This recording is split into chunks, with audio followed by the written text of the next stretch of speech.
गांधी जी कह रहे थे कि पार्टीशन नहीं होगा, परंतु पूरे कांग्रेस की जो नीतियां चल रही थी वो उस तरीके की नहीं हो। और वो समय तो बहुत हिंसा हो रही थी।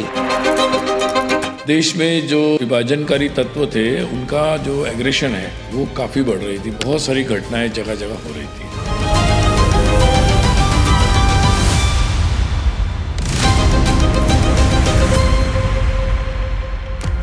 कुछ क्रिटिक्स ये कहते हैं कि गुरुजी को तिरंगे से और कॉन्स्टिट्यूशन से कुछ आपत्ति थी।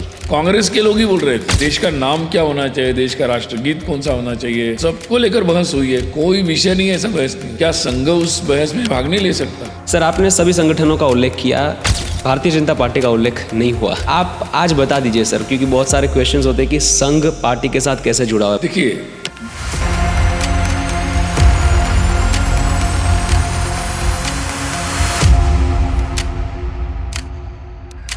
अगर कोई विषय पे भारतीय जनता पार्टी और संघ सहमत नहीं है तो वो विषयों पे क्या होता है? ऐसा हो सकता है ना, वी एग्री टू डिसएग्री। जैसे हमने कहा कि भाई 370 जाना चाहिए, कहा तो बहुत पहले से था, लेकिन 14 से 19 में नहीं हुआ, 19 के बाद तुरंत हो गया। बहुत सारे क्रिटिक्स ये भी बताते हैं कि संघ को स्वतंत्रता के आंदोलन से इतना लगाव नहीं था, ये इतनी रुचि नहीं थी। संघ अपने विषयों में ज़्यादा उलझा रहता था, संघ हिंदू एकता के बारे में बात करता था। मुझे लगता है ये बहुत ही एक हास्यास्पद बात है। इस बात को संघ नहीं मानता कि हमें इसको क्लैरिफाई करना चाहिए। देश के साथ जुड़े हुए हर बात में संघ है। बाबा साहेब अम्बेडकर से लेकर महात्मा गांधी जी से लेकर सारे लोग संघ की शाखाओं में आए हैं, कार्यक्रम में आए हैं। वो सब चीज़ें अभी सार्वजनिक है।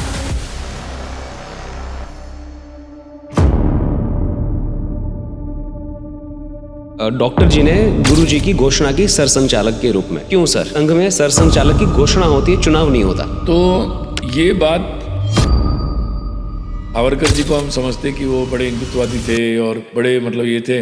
उन्होंने बताया कि मेरे मरने के बाद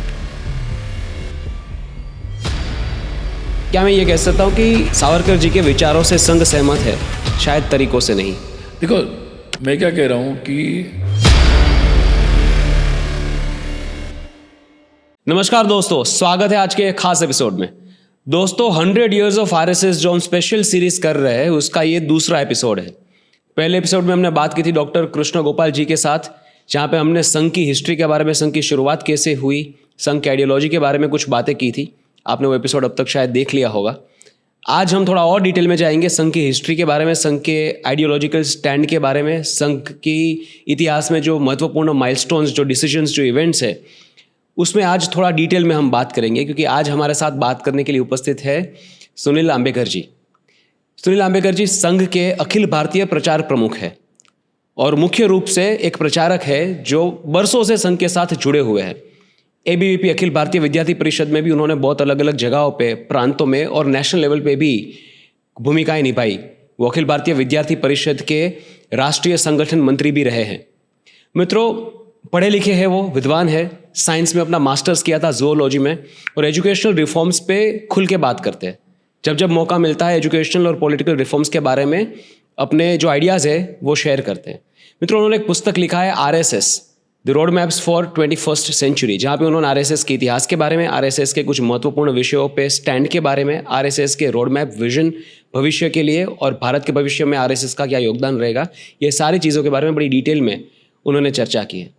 मित्रों, आज हम उनसे बहुत कुछ जानेंगे। बहुत सारी मान्यताएं हैं लोगों को RSS के बारे में, बहुत सारी भ्रांतियां हैं, बहुत सारी रूमर्स है जिसके बारे में लोगों ने स्पष्टता लेने का शायद प्रयत्न नहीं किया। तो आज हम वो सारी चीज़ों का खुलासा करेंगे। उन्होंने कहा है कि आपको जो पूछना है वो पूछिएगा। तो आज उनका सानिध्य मिला है तो हम कोशिश करेंगे कि जितने सवालों का जवाब ले पाए हम लेंगे। तो चलिए शुरू करते हैं। सुनील आंबेकर जी, सर बहुत बहुत धन्यवाद हमारे शो में आने के लिए। बहुत बहुत बधाई आपको, RSS के 100 साल पूरे होने जा रहे हैं ये साल, तो संघ के सभी कार्यकर्ताओं को बधाई। सर, हम इंडिपेंडेंस के दौर से बात शुरू करते हैं। अगर प्री इंडिपेंडेंस समय की बात करें तो जब 1925 में संघ की शुरुआत हुई तब मुख्य रूप से हेडगेवार जी को क्या लगा कि RSS जैसी संस्था या संगठन की ज़रूरत महसूस हुई? वो हिंदू एकता का विषय था, राष्ट्र निर्माण का विषय था, क्या था मुख्य रूप से कि RSS की स्थापना हुई? वैसे डॉक्टर हेडगेवार जी तो समाज जीवन के सभी विषयों में वो सक्रिय थे और जन्म मतलब बचपन से ही वो देशभक्त थे और समाज जीवन में उस समय तो स्वाधीनता का आंदोलन चल रहा था, तो उसमें वो शामिल थे। मतलब नागपुर में स्कूल टाइम में भी थे। वंदे मातरम के कारण उनको स्कूल से निकाल दिया गया था, वंदे मातरम का नारा लगाने के कारण अपने साथियों के साथ। कलकत्ता गए तो वहाँ क्रांतिकारियों के साथ उनकी उसमें शामिल हुए। नागपुर आए तो उस समय की जो कांग्रेस थी उसके पदाधिकारी भी बने विदर्भ रीजन के। तो वो एक तरीके से उस समय की समाज जीवन में जितनी भी बातें चल रही थी उसमें वो सक्रिय थे। उनको एक बात समझ में आ रही थी कि भाई अंग्रेज अगर यहाँ आए या उसके पहले भी लोग आए तो वो तो जाना चाहिए, फर्स्ट प्रायोरिटी है, लेकिन वो यहाँ टिक क्यों पाए? तो हमारे समाज की जो कमजोरी है उसको दूर करना पड़ेगा। और इसके लिए उनको लगा कि इसके लिए इस तरीके के लोग चाहिए होंगे कि जो शुद्ध अंतःकरण से बिल्कुल अपने देश के प्रति स्वाभिमान रखेंगे, और स्वयं को केवल स्वाभिमान रखने से नहीं होगा तो उसके लिए खुद को तैयार करेंगे। मतलब अपना कैरेक्टर बिल्डिंग करेंगे, अपने स्वयं का अनुशासन बनाएंगे और खुद को समर्पित होने के लिए एक नियमित अभ्यास भी लगता है, वो अभ्यास भी करेंगे। और फिर ऐसे लोग जब जीवन के हर क्षेत्र में काम करेंगे तब हम ऐसा एक भारत बना सकते हैं जो अपने आप में अंदर से मजबूत होगा। मतलब वो यहाँ तक कि सरकारों पर भी निर्भर नहीं होगा, परिस्थिति पर निर्भर नहीं होगा। ऐसे एक भारत की कल्पना उनके मन में थी हर तरीके से। और उनको ये ध्यान में था कि ये जो एक काम है ये राजनीतिक दल में बैठकर नहीं हो सकता, क्योंकि वहाँ राजनीतिक मर्यादाएं रहती है, हमेशा रहती है। और इसलिए वो उन्होंने पहला उद्देश्य रखा देश की स्वतंत्रता, और साथ साथ उन्होंने एक काम शुरू किया कि स्वतंत्रता के साथ साथ स्वतंत्रता के लिए तैयार करना है देश को। और इसके लिए उन्होंने ये अलग से राष्ट्रीय स्वयंसेवक संघ का काम प्रारंभ किया। उद्देश्य तो आपने जो कहा वही है कि पहले राष्ट्र अपना, और उसको एक मतलब जो संघ में प्रार्थना होती है परम वैभवम, तो जब बोलते हैं तो मतलब राष्ट्र उस लेवल तक ले जाना है, उस स्तर तक ले जाना है, हिंदू की एकता करनी है, उद्देश्य है। लेकिन उनको ये लगा कि भाई ये काम अलग से एक देसी पद्धति से करना पड़ेगा। जो उन दिनों की जो पद्धतियाँ थी, लाइक जिसको आजकल हम लोग NGOs बोलते हैं या पॉलिटिकल पार्टीज बोलते हैं, उससे नहीं होगा। जो हमारी जो एक देसी पद्धति है कि लोग घर घर से हर घर हर परिवार तैयार होगा ऐसे काम के लिए, तब ये संभव है। और उनको जोड़ने की, जागरूक करने की जो देसी पद्धति है, पर्सन टू पर्सन, व्यक्ति से व्यक्ति को जोड़ते जाना, एक अच्छे व्यक्ति ने दूसरे व्यक्ति को इंस्पायर करना, तो ये मतलब उदाहरण से लोगों को उसके प्रति जोड़ते चले जाना उस बात से, ये जो अपनी देसी पद्धति है। तो उन्होंने अपनी देसी पद्धति से ये काम शुरू किया। उन दिनों जब वो कर रहे थे तब तो दुनिया में कम्युनिज्म भी आ रहा था। 1925 में भारत ने लगभग 20 के बाद भारत में भी कम्युनिस्ट पार्टी आई। तो वो दौर एक अलग दौर था जहाँ कई सारे राष्ट्र, कैपिटल, इंडस्ट्रियलाइजेशन हो रहा था, एक तरफ कम्युनिज्म भी आ रहा था, तो बहुत सारी हलचल हो रही थी।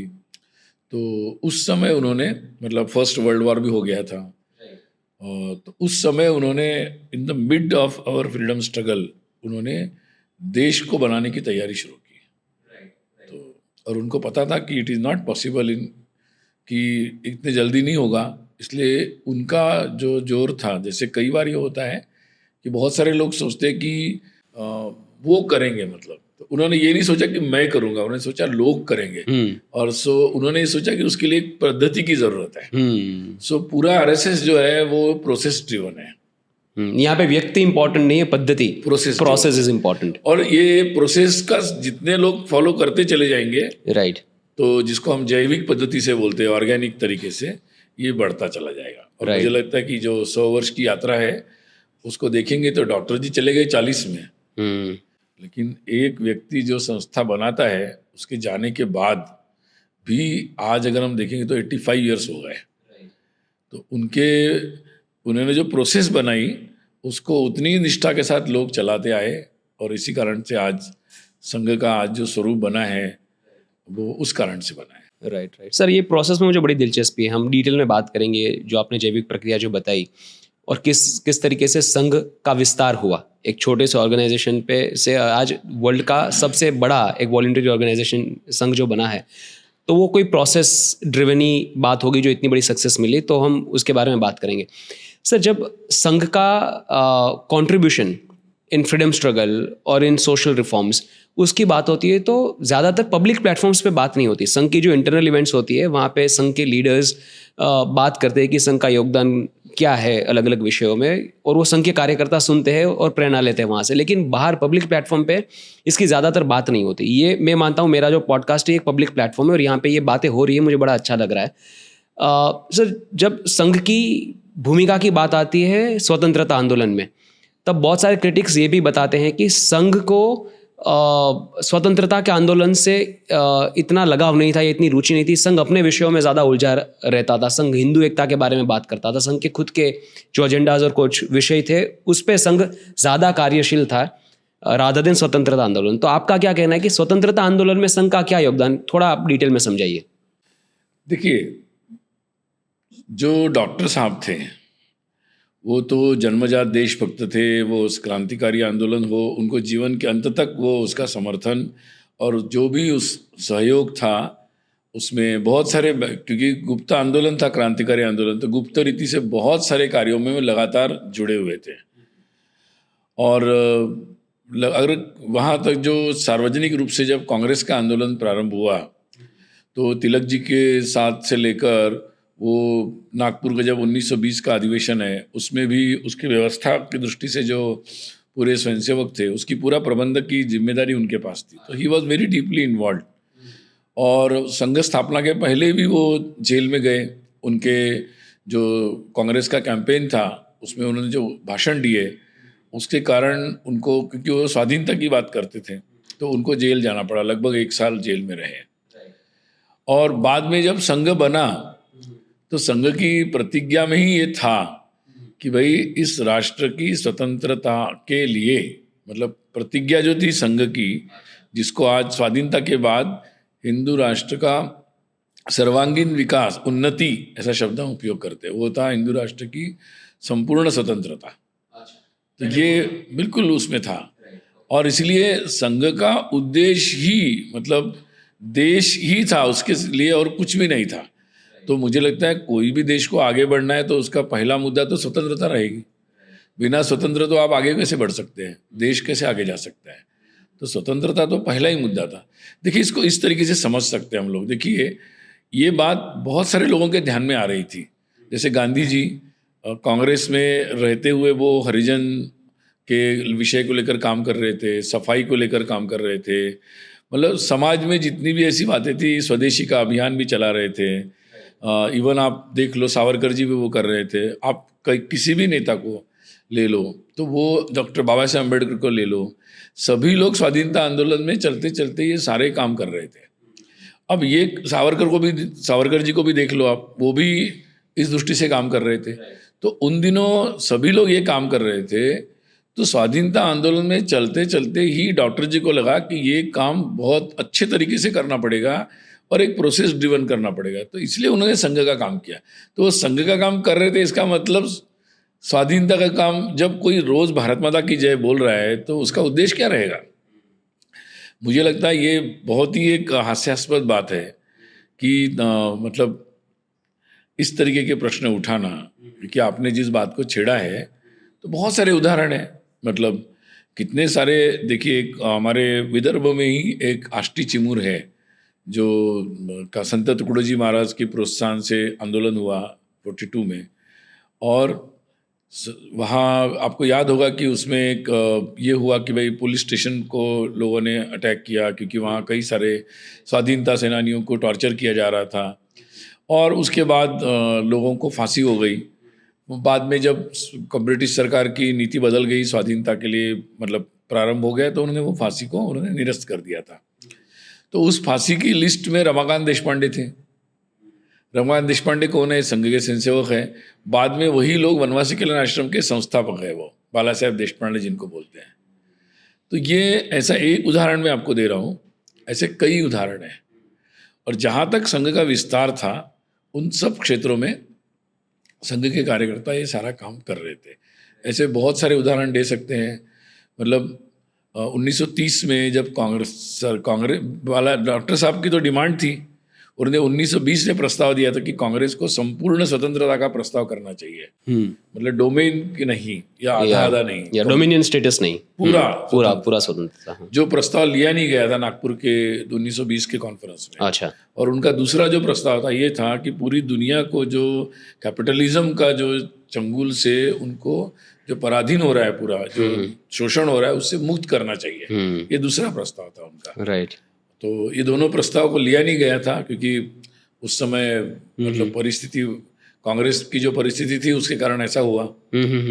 तो ये बात हमेशा थी। 1930 में जब कांग्रेस ने ये लिया, और अमृतसर, शायद पंजाब में कोई अधिवेशन था, शायद अमृतसर, मुझे एग्जैक्टली याद नहीं आ रहा है, उस अधिवेशन में जब ये प्रस्ताव लिया कांग्रेस ने, तब पूरी सर्कुलर है संघ का, हर शाखा में इसको मनाया गया, हर शाखा में इसके बारे में बताया गया, और उस समय जो झंडा कांग्रेस ने लिया था उसको लगाया गया सब जगह, और एक सप्ताह तक इसका पूरा कार्यक्रम चला है। अच्छा। तो ये शाखा में चला है, मतलब कार्यक्रम। जिस दिन गांधी जी का अनशन चल रहा था, तो गांधी जी के अनशन के लिए गांधी जी के ऊपर कहानी शाखा में चल रही है। ये सभी नोटेड है, और ये हमारे नोट में नहीं, ये सरकार के नोटेशंस में है, ब्रिटिश सरकार के जो इंटेलिजेंस रिपोर्ट्स थे उसमें नोटेड है। तो बहुत सारी बातें हैं। अब क्या होता है कि इस बात को संघ नहीं मानता कि हमें इसको क्लैरिफाई करना चाहिए, क्योंकि अंग्रेजी में बोलते हैं ना कि you should be seen by your actions. तो मुझे लगता है कि आज समाज में सभी लोग देख रहे कि संघ का देश के साथ जुड़े हुए हर बात में संघ है, मतलब राइट, लगाई है संघ, और कुछ है नहीं संघ। समाज सेवा को ऐसा कोई क्षेत्र नहीं जहाँ पे संघ कार्यशील ना हो। देश से बात जुड़ी हो, देश की एकात्मता, अखंडता, देश की सुरक्षा, उसी से संघ जुड़ा हुआ है। देश का लोकतंत्र, उसी से संघ जुड़ा हुआ है। राइट। तो मुझे लगता है कि ये रेटोरिक जिसको बोलते हैं ना कि बार बार कुछ, मतलब जनता की सेवा करना छोड़कर कुछ लोग बार बार यही सब प्रश्न उठाते, तो मुझे नहीं लगता वो विषय अभी सामान्य जनता में कोई इसकी प्रासंगिकता है। मुझे नहीं लगता उसका कोई रिलीवेंस है, बट स्टिल आपने पूछा इसलिए मैंने जवाब। राइट। नहीं, वो क्रिटिक्स बहुत सारे सवाल उठाते। जब मैंने अनाउंस किया तब वहाँ भी कुछ कमेंट्स आई कि आप ये पूछो। हाँ, बिल्कुल सही बात है। राइट। बिल्कुल डेमोक्रेसी में हम लोग है, हर चीज़ की चर्चा होनी चाहिए। हाँ। लेकिन लोग क्या मानते हैं ये तो उससे समझ में आएगा ना, कि अगर लोग ये मानते हैं, इसलिए आज संघ का अगर विस्तार हुआ है, तो वो कोई मैजिक नहीं है। ये आम लोग उस आइडिया को सब्सक्राइब कर लोग आगे जुड़ रहे हैं सबसे पहले। राइट। हमारी धर्म संस्कृति को हम लोगों को अच्छे भाव से और स्वाभिमान से देखना चाहिए, और वो आज भी प्रासंगिक है। ये जो संघ के आइडियाज है, हिंदू एकता की आइडिया है, इसको हजारों करोड़ों लोग सब्सक्राइब कर रहे हैं कि भाई हाँ, ये आइडिया ठीक है। राइट। और इसीलिए लोग उसके साथ जुड़ते चले जा रहे हैं। अदरवाइज कोई अगर ऐसी संस्था हो तो वो कैसे काम कर सकती है? मैं आपको उदाहरण देता हूँ। आज जो कम्युनिस्ट है उनका उदाहरण ले लो आप। अब देखिए, दुनिया भर के जो कम्युनिस्ट है, वो आप रशिया में चले जाओ, उन्होंने रशिया को बड़ा बनाने के लिए अपनी ताकत लगा दी, जो भी उनका तरीका सही गलत जो भी था। चाइना की कम्युनिस्ट पार्टी ने भी चाइना को बड़ा करने के लिए अपनी ताकत लगा दी, जो भी उनका तरीका गलत सही था, करेक्शन करते गए वो। नेपाल में भी आप देखेंगे कि उन्होंने भी नेपाल आमा की जय कहा। तो ये क्यूबा में आप देख लो। भारत में जैसे कम्युनिस्टों ने उस बात को ही छोड़ा, उन्होंने हमेशा भारत के हित में जो स्टैंड था उसके विपरीत स्टैंड लिया। ट्रू। तो आज उनकी प्रासंगिकता देख लो। तो इस देश में किसी भी समाज में उस बात की प्रासंगिकता रहती है जो देश की मिट्टी के साथ जुड़ता है, और लोग समझते हैं क्या सही है क्या गलत है, क्योंकि मिट्टी की सुगंध होती है। अगर कोई बात में वो सुगंध है तो हमारे देश में समाज में लोग सुनते हैं, देखते हैं। वो उसके लिए हो सकता है कि बहुत बड़े बड़े शब्द संघ के पास न हो, लेकिन वो मिट्टी का सुगंध जो है उसके साथ संघ जुड़ा हुआ है। Sir, thank you so much for highlighting this with an example. जो आपने रशिया और चाइना का एग्जाम्पल दिया, मैं बहुत बार मेरी टीम को भी बोलता हूँ, और ये सवाल से मैं खुद भी जूझ रहा हूँ कि आप दुनिया भर में देखिए, जहाँ पे भी कम्युनिस्ट बहुत सालों तक रह पाए हैं, वहाँ पे आप देखिए कि कम्युनिज्म विद नेशनलिज्म कुछ कुछ जगहों पे था, वहाँ पे विकास हुआ। एक भारत अकेला देश है जहाँ पे कम्युनिज्म एंटी नेशनल क्यों होता जा रहा है, वो मैं समझ नहीं पा रहा। कि जो कम्युनिस्ट लोग हैं या जो एक्सट्रीम लेफ्ट पे जाके जो बैठते हैं, वो ऐसी बातें करते हैं कि लगता है कि ये देश का हित चाहते ही नहीं।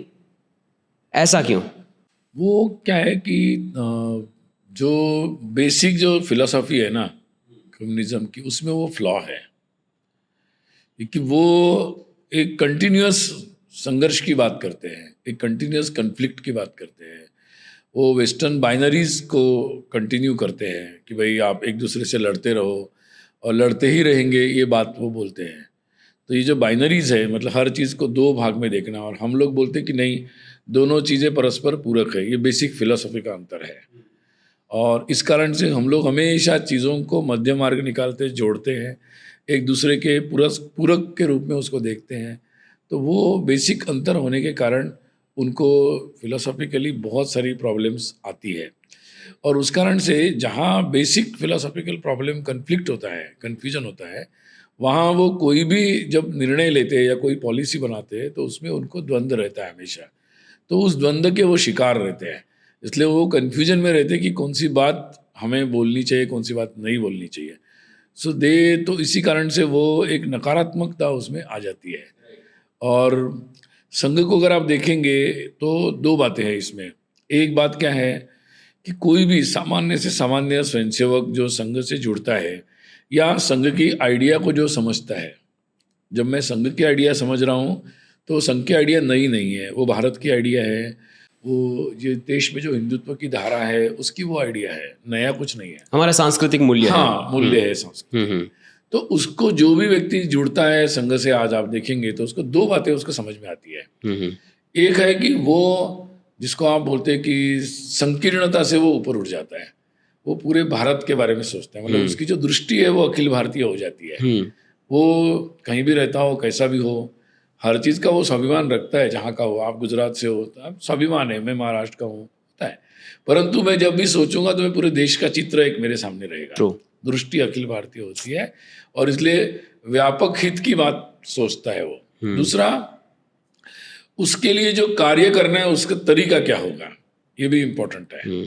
तो वो हमेशा सोचता है, एक रचनात्मक तरीका सोचता है, मतलब एक कॉन्ट्रीब्यूटरी सहयोगात्मक या योगदान के दृष्टि से वो सोचता है कि कॉन्फ्लिक्ट नहीं, विरोध नहीं। हाँ, समझ गया। और वहाँ ये होता है कि वो सोचते हैं संकीर्णता से, मतलब हर एक का झगड़ा लगाएंगे, संकीर्णता से सोचते और सोच बनाते हैं कि आप इसके खिलाफ हो, वो उसके खिलाफ है, वो उसके खिलाफ है, तो उसके कारण प्रॉब्लम आता है। दूसरा, तरीका जो लेते हैं वो डिस्ट्रक्टिव है, मतलब इसको तोड़ दो, इसको खत्म कर दो, इसको जला दो, इसको मार दो। तो ऑल जो उनके जवाब है, उसके लिए उत्तर है, वो उसमें प्रॉब्लम आती है। इसलिए डॉक्टर बाबा साहेब अम्बेडकर ने एक बात सही कही थी। डॉक्टर बाबा साहेब अम्बेडकर ने अपना अंतिम लेक्चर दिया था काठमांडू में, वो जागतिक बौद्ध परिषद थी वहाँ पर। तो जागतिक बौद्ध परिषद में वो गए थे 20 नवंबर 1956, मतलब उनके महापरिनिर्वाण के 15 दिन पहले, क्योंकि 6 दिसंबर को वो बाद में चले गए। तो उन्होंने वहाँ एक बात, उनका वो उनके समग्र में है वो आलेख पूरा, उन्होंने वहाँ पर एक बात कही थी कि जहाँ तक कार्ल मार्क्स जो सोचता है कि देश दीन दुखित लोगों के लिए, दलितों के लिए सोचता है, भगवान बुद्ध ने भी सोचा है, वो समान रूप से है। लेकिन जहाँ सॉल्यूशन की बात आती है, वो सॉल्यूशन में दोनों अलग हो जाते हैं। वो सॉल्यूशन वो कॉन्फ्लिक्ट का, अशांति का, हिंसा का सोचता है, और भगवान बुद्ध सबको एक दूसरे से जोड़ने का, एक दूसरे की चिंता करने का, शांति के मार्ग की बात बोलते हैं। तो उन्होंने अपने अंतिम भाषण में ये बोल दिया है कि भाई जब तक इन सभी लोगों के लिए जो शोषित है, मानते हैं, पीड़ित है, दुखी है, जो भी इस तरीके से लोग हैं, वो सभी लोगों के पास जब तक भगवान बुद्ध का मार्ग उपलब्ध है, तब तक कभी भी वो कार्ल मार्क्स का मार्ग पे न जाए। ये उनका अंतिम संदेश है एक तरीके से। इसलिए आजकल कई लोग जो आजकल नारे वगैरह लगाते हैं, जय भीम लाल सलाम, इसका कोई मतलब ही नहीं है, वो अगेंस्ट है, मतलब अम्बेडकर जी के विचार के मतलब अगेंस्ट है। Right. Very well said sir, this gives me a lot of clarity. Sir, अब इंडिपेंडेंस की बात करें, इंडिपेंडेंस आते आते संघ का विस्तार कितना हो चुका था, क्या था संघ का कद वो समय? देखिए, ऐसा है कि 1942 में संघ के कार्यकर्ता मतलब मैंने जैसे बताया कि रमाकांत देशपांडे जी मतलब किस तरीके से इन्वॉल्वमेंट था जगह जगह जहाँ भी संघ की शक्ति थी, परंतु ये बात ध्यान में आ रही थी कि ये तितर बितर हो रहा है कांग्रेस लीडरशिप उस तरीके से, और जिस तरीके से ये बात ध्यान में आई कि जो पाकिस्तान की बात है वो जगह जगह उठने लगी थी, और उन बातों को जिस तरीके से ठोस तरीके से कांग्रेस को संभालना था, तो उसकी जगह कांग्रेस की भूमिका कुछ अलग ही थी उस पर, मतलब उस तरीके से ठोस भूमिका उनकी नहीं थी। गांधी जी कह रहे थे कि there will be no participation, partition नहीं होगा और मैं होने नहीं दूंगा, परंतु पूरे कांग्रेस की जो नीतियां चल रही थी वो उस तरीके की नहीं, वो कंड्यूसिव थी पार्टीशन के लिए, कंडीसिव नहीं बोलूंगा मैं, लेकिन जो ठोस भूमिका होनी चाहिए थी उसके विरोध में वो नहीं थी, वो थोड़ी ढीली पड़ रही थी। और देश में जो विभाजनकारी तत्व थे उनका जो एग्रेशन है, मतलब आक्रामकता जो उनकी है वो काफ़ी बढ़ रही थी, बहुत सारी घटनाएं जगह जगह हो रही थी। तो ये बात ध्यान में आई कि हम लोगों का काम जो गिर गति से चल रहा है उसमें कुछ गति लानी पड़ेगी, अन्यथा देश का क्या होगा। मतलब तो स्वाधीनता का तो एक और प्रश्न है, लेकिन इस प्रश्न का भी क्या करेंगे। तो इसलिए इसके लिए दो काम होंगे कि एक तो जल्दी से स्वतंत्रता आनी चाहिए, तभी हम लोग इसको हैंडल कर पाएंगे, और उस परिस्थिति में जो भी ऐसी समस्या आएगी उसको संभालने के लिए हिंदू समाज भी सक्षम होना चाहिए। तो ये बात ध्यान में रखकर श्री गुरुजी ने, गोलवलकर गुरुजी जो उस समय तत्कालीन सरसंघ चालक थे, उन्होंने देश भर में प्रवास किया, सब कार्यकर्ताओं को आह्वान किया कि अब ये ऐसा एक समय है कि जिस पर हमें आपको समय देना चाहिए। और आप अगर देखेंगे कि 42 से 45 46 का जो समय है, ये 3 वर्षों में संघ का काम कई गुना बढ़ गया। मतलब 40 में डॉक्टर जी के समय प्रतीकात्मक हर प्रांत में काम शुरू हो गया था, परंतु वो सक्षम नहीं था उतना, परंतु उस एक कार्य से देश भर में लोग गए हर कोने में, और उन्होंने संघ कार्य को, संघ की शाखाओं को काफ़ी विस्तार किया। तो आप अगर मतलब स्पीड देखेंगे उस समय के विस्तार की, और हिंदू समाज भी समझ रहा था कि ये बहुत ज़्यादा संकट का सामना देख रहा था वो, कि संकट आ रहा है, तो काफ़ी सारा विस्तार हुआ है। इसलिए अगर मैं एक उदाहरण दूं आपको, तो जो 47 में जब पंजाब का संघ शिक्षा वर्ग हो रहा था, तो लगभग 3200 स्वयंसेवक उस शिविर में उपस्थित थे, केवल पंजाब का, मतलब टोटल पंजाब का। तो इससे आप समझ सकते कि, और शिविर जो होता है, शिविर में लोग संघ शिक्षा वर्ग में लोग लाइफ टाइम में एक बार ही आते हैं।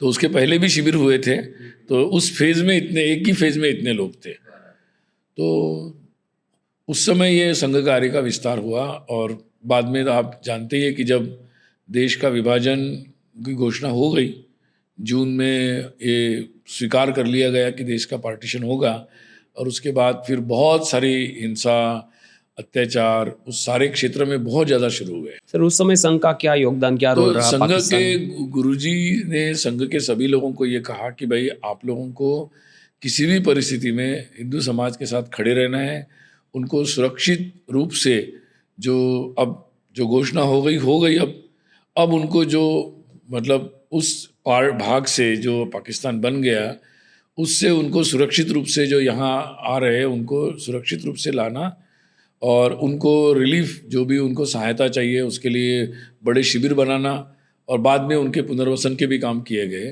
तो ये मतलब आपको एक अगर बताऊं मैं, तो 7 अगस्त 1947 या 5 अगस्त, वो जो पीरियड है उसमें श्री गुरुजी कराची में और पाकिस्तान के उस इलाके में थे।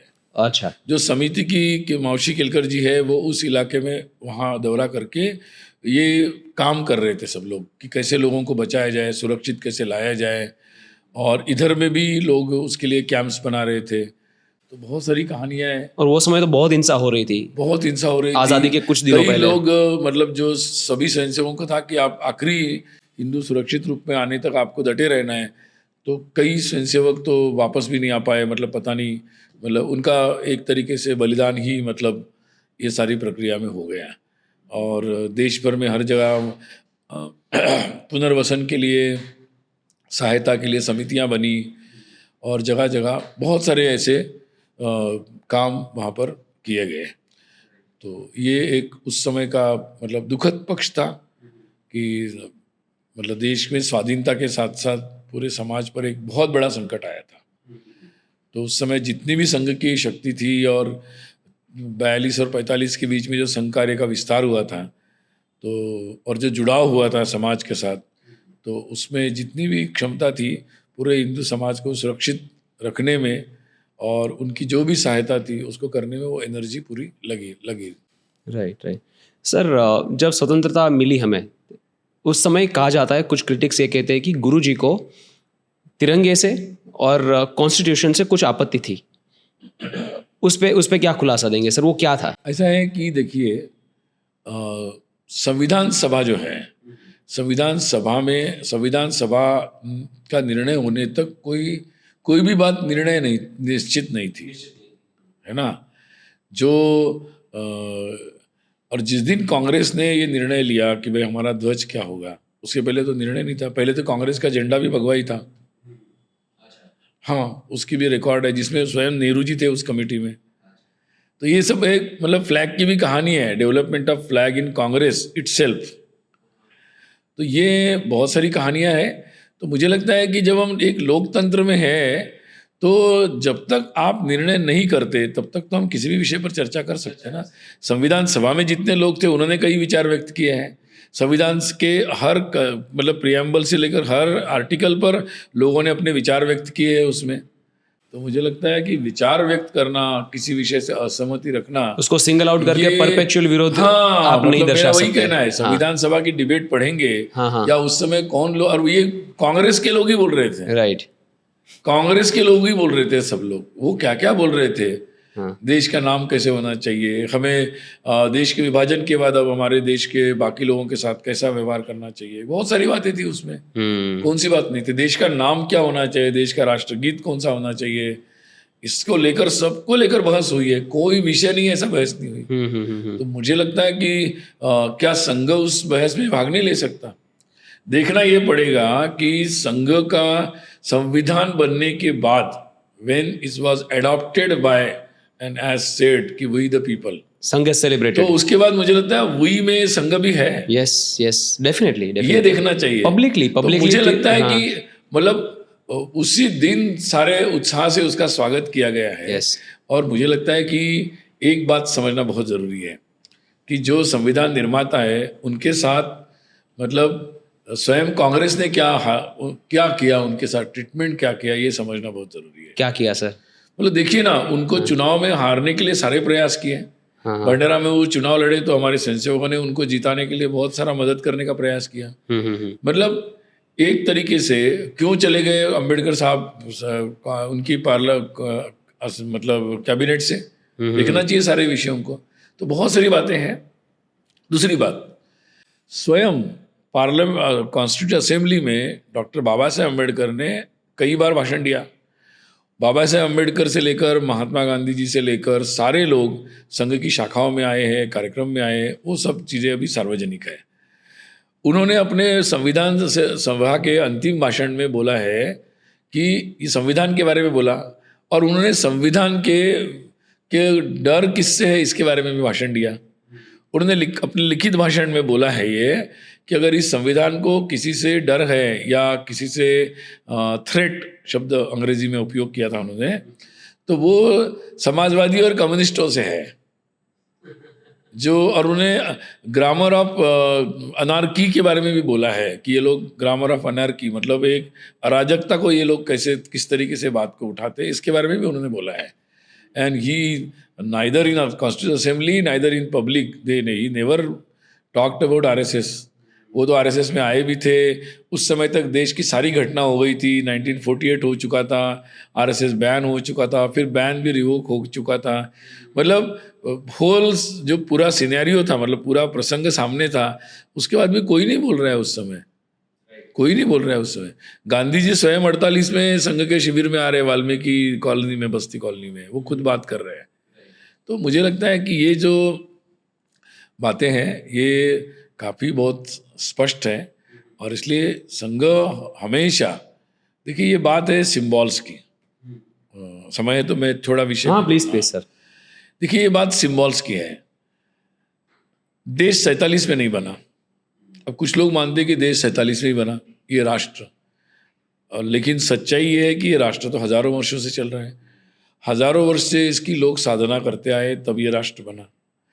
तो इस राष्ट्र में जो प्रतीक है, ये बाइनरीज में देखना सही नहीं है। अगर कोई पुराने प्रतीकों को सम्मान दे रहा है, इसका मतलब ये नहीं कि वो नए प्रतीकों का अपमान कर रहा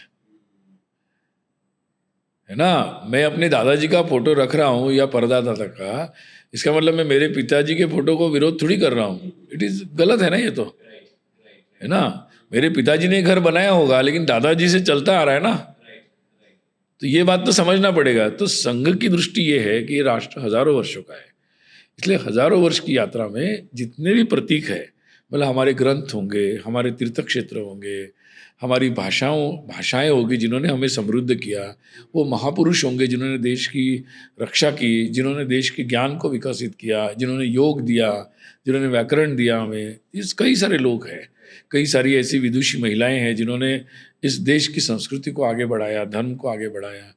तो वहाँ से लेकर, इसलिए हमारा कुंभ हो, हमारे त्यौहार हो, हमारे महापुरुष हो, फिर वो राजा हरिश्चंद्र से लेकर या भगवान राम से लेकर भगवान छत्रपति शिवाजी महाराज तक, सभी हमारे लिए प्रतीक है। उन्होंने जिन प्रतीकों का उपयोग किया वो भी हमारे लिए महत्वपूर्ण है। तो अब और उसके बाद उसी प्रक्रिया में हमने एक राष्ट्र के रूप में हमने संघर्ष किया है ना, इस राष्ट्र को स्वतंत्र करने के लिए। और फिर हमने नए समय में अपने संविधान को लिया, हमारे तिरंगे को लिया, हमारे राष्ट्रगान को लिया, हमने नए आज के समय के फिर एक कुछ प्रतीकों को लिया। वो प्रतीक भी इसी में से निकले हुए हैं। तो ये उस धारा में इन प्रतीकों का भी सम्मान है। लेकिन आप एक आइसोलेशन करके देखेंगे कि आप या तो इन प्रतीकों का सम्मान करो और उनका न करो, या उनका करते हो मतलब आप इसका नहीं करते हो। ये बात जिनकी राष्ट्र की कल्पना ही मतलब स्पष्ट नहीं है, जिनको कि जो मानते हैं कि राष्ट्र अभी बना अंग्रेजों के कारण, उसके उनके जो कन्फ्यूजन है राष्ट्र के बारे में, इसके कारण उनको ये बात को जोड़ने में थोड़ा सा मतलब उनको उनके इमेजिनेशन के बाहर जाता है ये कैलकुलेशन, तो उनको ये बात समझ में नहीं आती इसलिए। लेकिन देश के सामान्य लोग इस बात को समझते हैं, इसलिए वो कुंभ में भी जाते हैं, वो तिरंगे के लिए भी खड़े होते हैं, वो वेदों के मंत्र भी बोलते हैं और वो राष्ट्रगान भी बोलते हैं, जनगणना भी बोलते हैं। उनको उसमें कोई कन्फ्लिक्ट नहीं लगता है। इसलिए संघ की जो ये बात है, ये सामान्य लोग देश के बहुत अच्छे से समझते हैं। कुछ लोगों को जिनको अभी भी कन्फ्यूजन है, धीरे धीरे बहुत लोगों का दूर हो रहा है। हम लोग आशा करते हैं कि धीरे धीरे सबको समझ में आएगा। राम जन्मभूमि का जो आंदोलन था, वो बात 40 साल लगे कई राजनीतिक दल को, मीडिया को, कई सारे विद्वानों को समझने में। अब मुझे लगता है बहुत लोगों की भाषा ठीक हो गई है, उसके बारे में बहुत लोगों को समझ में आ गया। तो वी हैव अ पेशेंस, हम लोगों के पास शांति से एक एक विषय को आगे ले जाने का एक अपनी भारतीय पद्धति है। ये आराम से वादे वादे जाए थे तत्वबोधा, कि धीरे धीरे चर्चाएं होगी तो लोगों को समझ में आते जाएगा। तो उसी प्रक्रिया से संघ आराम से चल रहा है। Sir, patience is a great virtue. मेरे हिसाब से बहुत ही अंडररेटेड वर्च्यू है पेशेंस। धीरज का महत्व बहुत है और संघ में ये धीरज बहुत है। बाला साहेब देवरस जी ने जब बताया, जब राम जन्मभूमि आंदोलन की शुरुआत हुई, तब उन्होंने बताया कि ये आंदोलन 30-40 साल तक चलेगा और हमको तैयारी रखनी है कि 30-40 साल तक हम टिके रहे। और उतना ही समय लगा सर। बिल्कुल सही बात है सर। गुरुजी की बात करते हैं, गुरुजी की विचारधारा, उनके आइडियाज़ की बात करते हैं, तो ऐसे कौन से विचार है गुरुजी के जो आज के दौर पे भी प्रासंगिक है, आज का युवा भी वो विचारों से रिलेवेंस रख पाए? आपको क्या लगता है?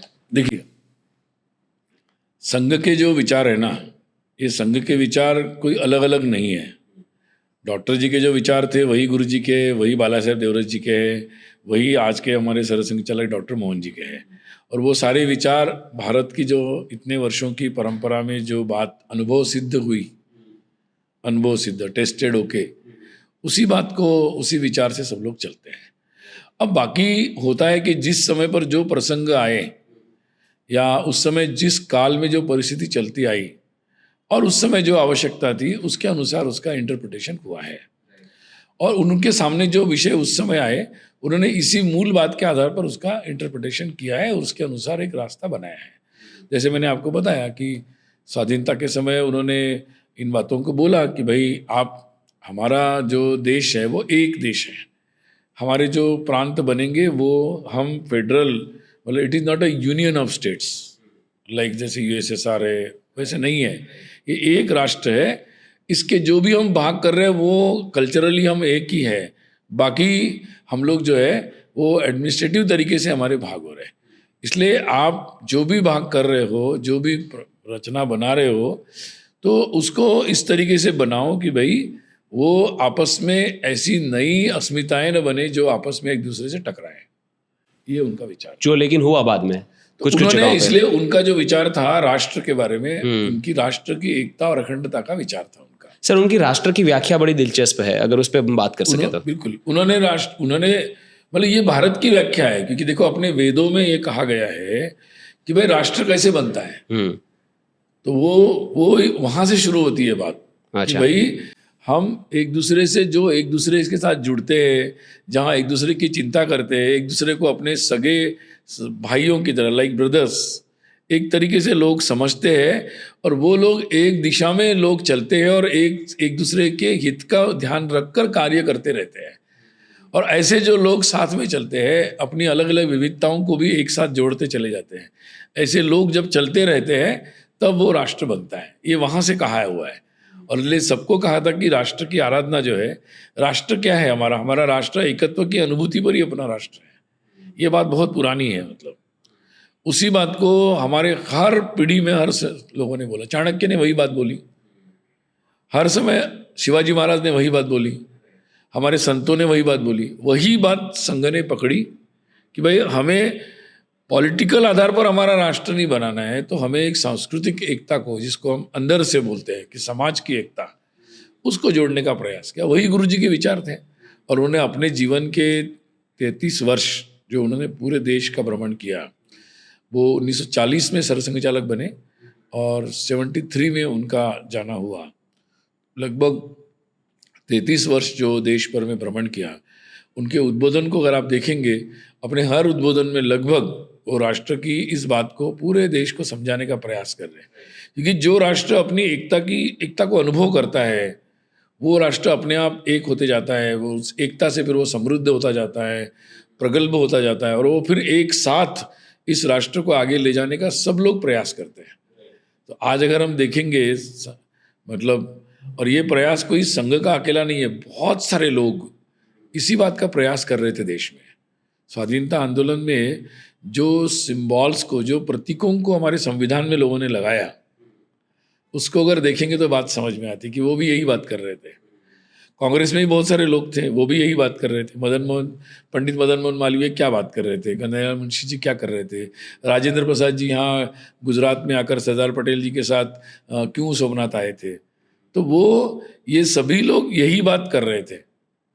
यहाँ तक कि मैं कई बार सोचता हूँ कि देखो कैसा होता है कि सावरकर जी को हम समझते कि वो बड़े हिंदुत्ववादी थे और बड़े मतलब ये थे। उन्होंने बताया कि मेरे मरने के बाद मेरा इलेक्ट्रिक में मशीन में मेरा आप अंतिम संस्कार कर दो, और हुआ भी।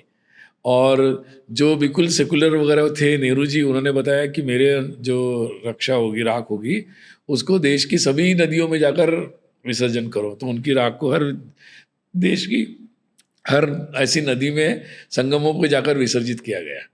तो ये तो क्या है, ये देश की वही धारा है और क्या नहीं है।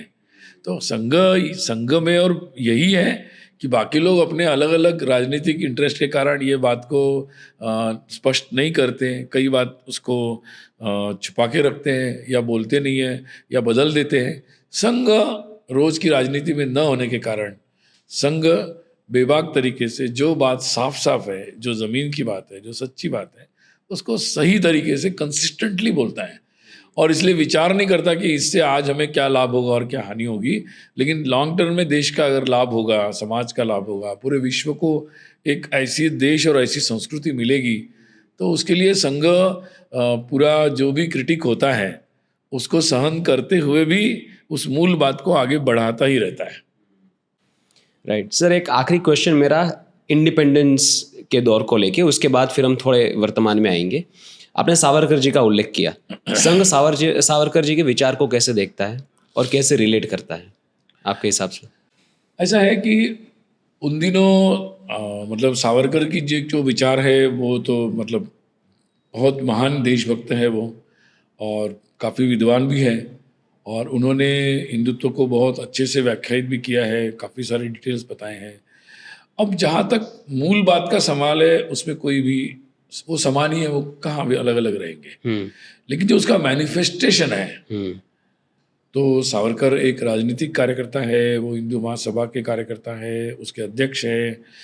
तो उस समय की जो परिस्थिति है उसमें उसका जो मैनिफेस्टेशन है उसमें स्वाभाविक रूप से एक राजनीतिक चिंतन भी है, क्योंकि वो एक राजनीतिक दल के अध्यक्ष भी हैं। यस। तो उनके जो भी विचार है उसमें तात्कालिक परिस्थिति का अंश भी आता है, उस समय की परिस्थिति के एक्शन रिएक्शन में भी विषय आते हैं। और स्वाभाविक रूप से वो बड़े देशभक्त थे, तो उन्होंने अपनी बात को बेबाक तरीके से रखा भी है। संघ का जो जहाँ तक मुद्दा आता है, संघ मूल रूप में तो हिंदुत्व की वही बात को मानता है, परंतु जो उसका मैनिफेस्टेशन है, संघ की जो प्रक्रिया है कि तुरंत कुछ करने का संघ का इरादा नहीं है। संघ का है कि संघ कुछ कर देगा, ऐसा नहीं है। संघ समाज में इसकी जागृति आए और समाज जागृत होकर इस बात को समझे, इस बात को अडॉप्ट करे, और फिर समाज के नाते संघ समाज आगे जाए, इस बात को लें। ये संघ की मेथोडोलॉजी जो है संघ की ये है, और इसीलिए फिर ये संघ का मार्ग मध्यम मार्ग होता है। ओके। जो हमारे देश का मार्ग है, राइट, हमारी परंपरा का मार्ग है, वो मध्यम मार्ग, उत्तम मार्ग अपने शास्त्रों में बताया है। राइट। तो वो मध्यम मार्ग जो है वो संघ का मार्ग है, और वो डॉक्टर जी का पहले दिन से है। इसलिए डॉक्टर जी का सभी से संबंध था, मतलब सभी लोगों से, तत्कालीन सभी लोगों से, लेकिन उन्होंने उसका एक मध्यम मार्ग बनाया, वो संघ है। ओके। तो सर क्या मैं ये कह सकता हूँ कि सावरकर जी के विचारों से संघ सहमत है, शायद तरीकों से नहीं, क्योंकि आपने मैनिफेस्टेशन जो वर्ड यूज किया कि मतलब देखो मैं क्या कह रहा हूँ कि विचार जो होते हैं ना, विचार जो होते हैं वो उससे जुड़ते हैं। जो बेसिक हिंदुत्व है ना, बेसिक हिंदुत्व क्या है, वो सांस्कृतिक धारा है, एकत्व की अनुभूति है, हमारा हिंदू की एकता है, जाति जाति का विभाजन नहीं मानना चाहिए, और हमारे शास्त्रों के अनुसार जो एकत्व की बात बताई है, ये बेसिक बात है। राइट। उसके बाद जो विचार है वो उसमें अलग अलग प्रकार से विचार व्यक्त होते हैं। तो इसलिए मैंने कहा कि संघ का जो माध्यम मार्ग है वो मध्यम मार्ग है। मध्यम मार्ग। Right right. सर आज़ादी से लेके अर्ली 2000 तक की अगर बात करें तो उस समय सरसंघचालक 3 अलग अलग हुए। गुरुजी थे, उसके बाद बाला साहेब देवरस जी आए, और उसके बाद रज्जू भैया, और उसके बाद फिर सुदर्शन जी, और उसके बाद मोहन भागवत जी। तो रज्जू भैया और बाला साहेब देवरस का जो कार्यकाल था, वो कार्यकाल में भी संघ का विस्तार बहुत हुआ, और वो ऐसा समय था जब भारत देश में बहुत सारी चीज़ें हो रही थी। भारत देश में राजनीतिक अगर आप परिस्थिति देखें तो बहुत कुछ नया हो रहा था, नए नए रिवोल्यूशंस हो रहे थे, नई नई पार्टियां बन रही थी, नए नए स्टेट्स बन रहे थे। तो वो समय पे क्या योगदान इन दोनों का रहा, ये दोनों सरसंघचालक का, और मुख्य भूमिका उनकी क्या थी? देखिए ऐसा है, मतलब मैं उस दृष्टि से अगर आपको कहूँ तो संघ बहुत भाग्यशाली है।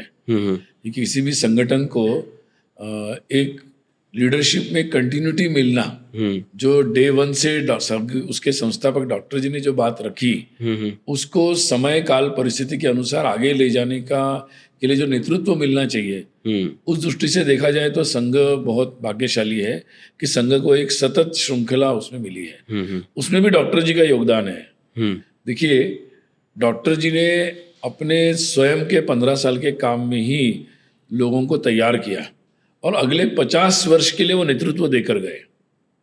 अच्छा, तो ये सब डॉक्टर जी के साथ काम कर चुके हैं। देखिए डॉक्टर जी ने बिल्कुल अर्ली एज में गुरुजी की तरफ उनका ध्यान गया, गुरुजी को संघ में लाया, और उनके हाथ से ही जो गुरुजी ट्रेन हुए उनको उन्होंने सरसंघचालक घोषित किया, और वो 40 से लगभग 33 वर्ष रहे।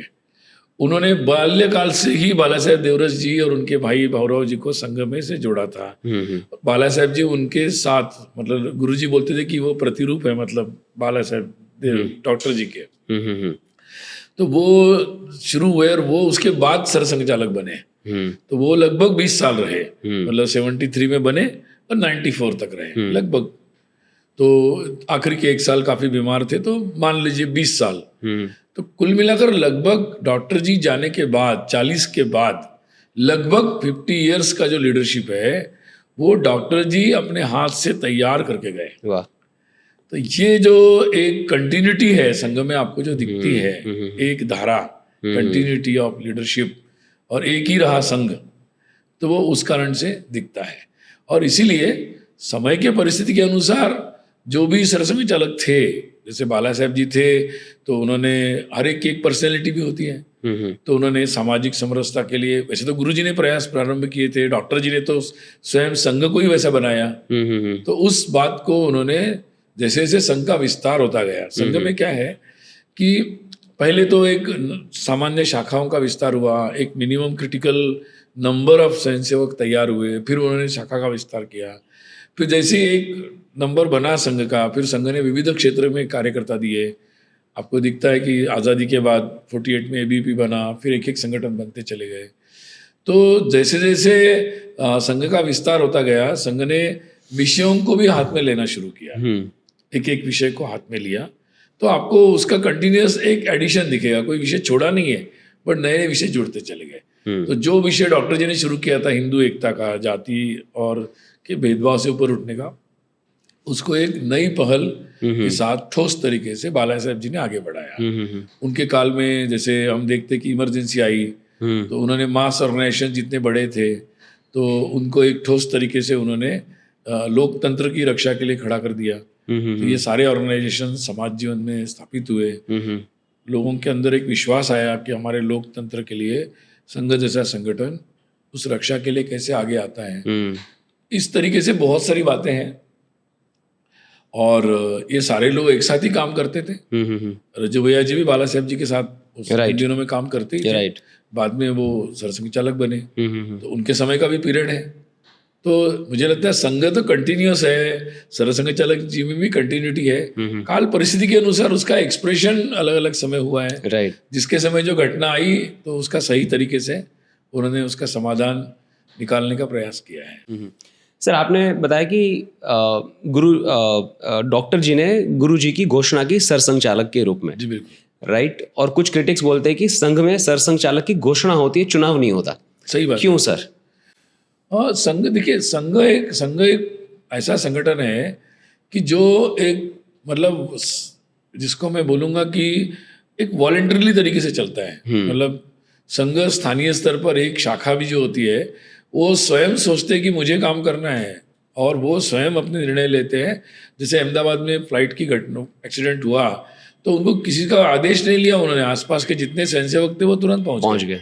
तो संघ का जो ऑर्गेनाइजेशनल मैकेनिज्म है वो टॉप टू बॉटम नहीं है। अच्छा। वो बॉटम अप है, मतलब तो नीचे से वो अपने आप वॉलंटियरिज्म है। इसलिए संघ के जो सरसंघ चालक है वो उसके फ्रेंड, फिलोसोफर एंड गाइड है, एक तरीके से एक श्रद्धा का स्थान है। इसलिए वो डॉक्टर जी की जो परंपरा है वो उसके अनुसार ऐसे सरसंघ चालक जी को वो उस सबकी सहमति से वो नियुक्त करते हैं। ये पद्धति संघ में बनी है। संघ में चुनाव है। संघ में नीचे से शाखा में कितने स्वयंसेवक आते हैं, उसके प्रतिनिधि स्वयंसेवक के आधार पर एक प्रमाण हमने बनाया है।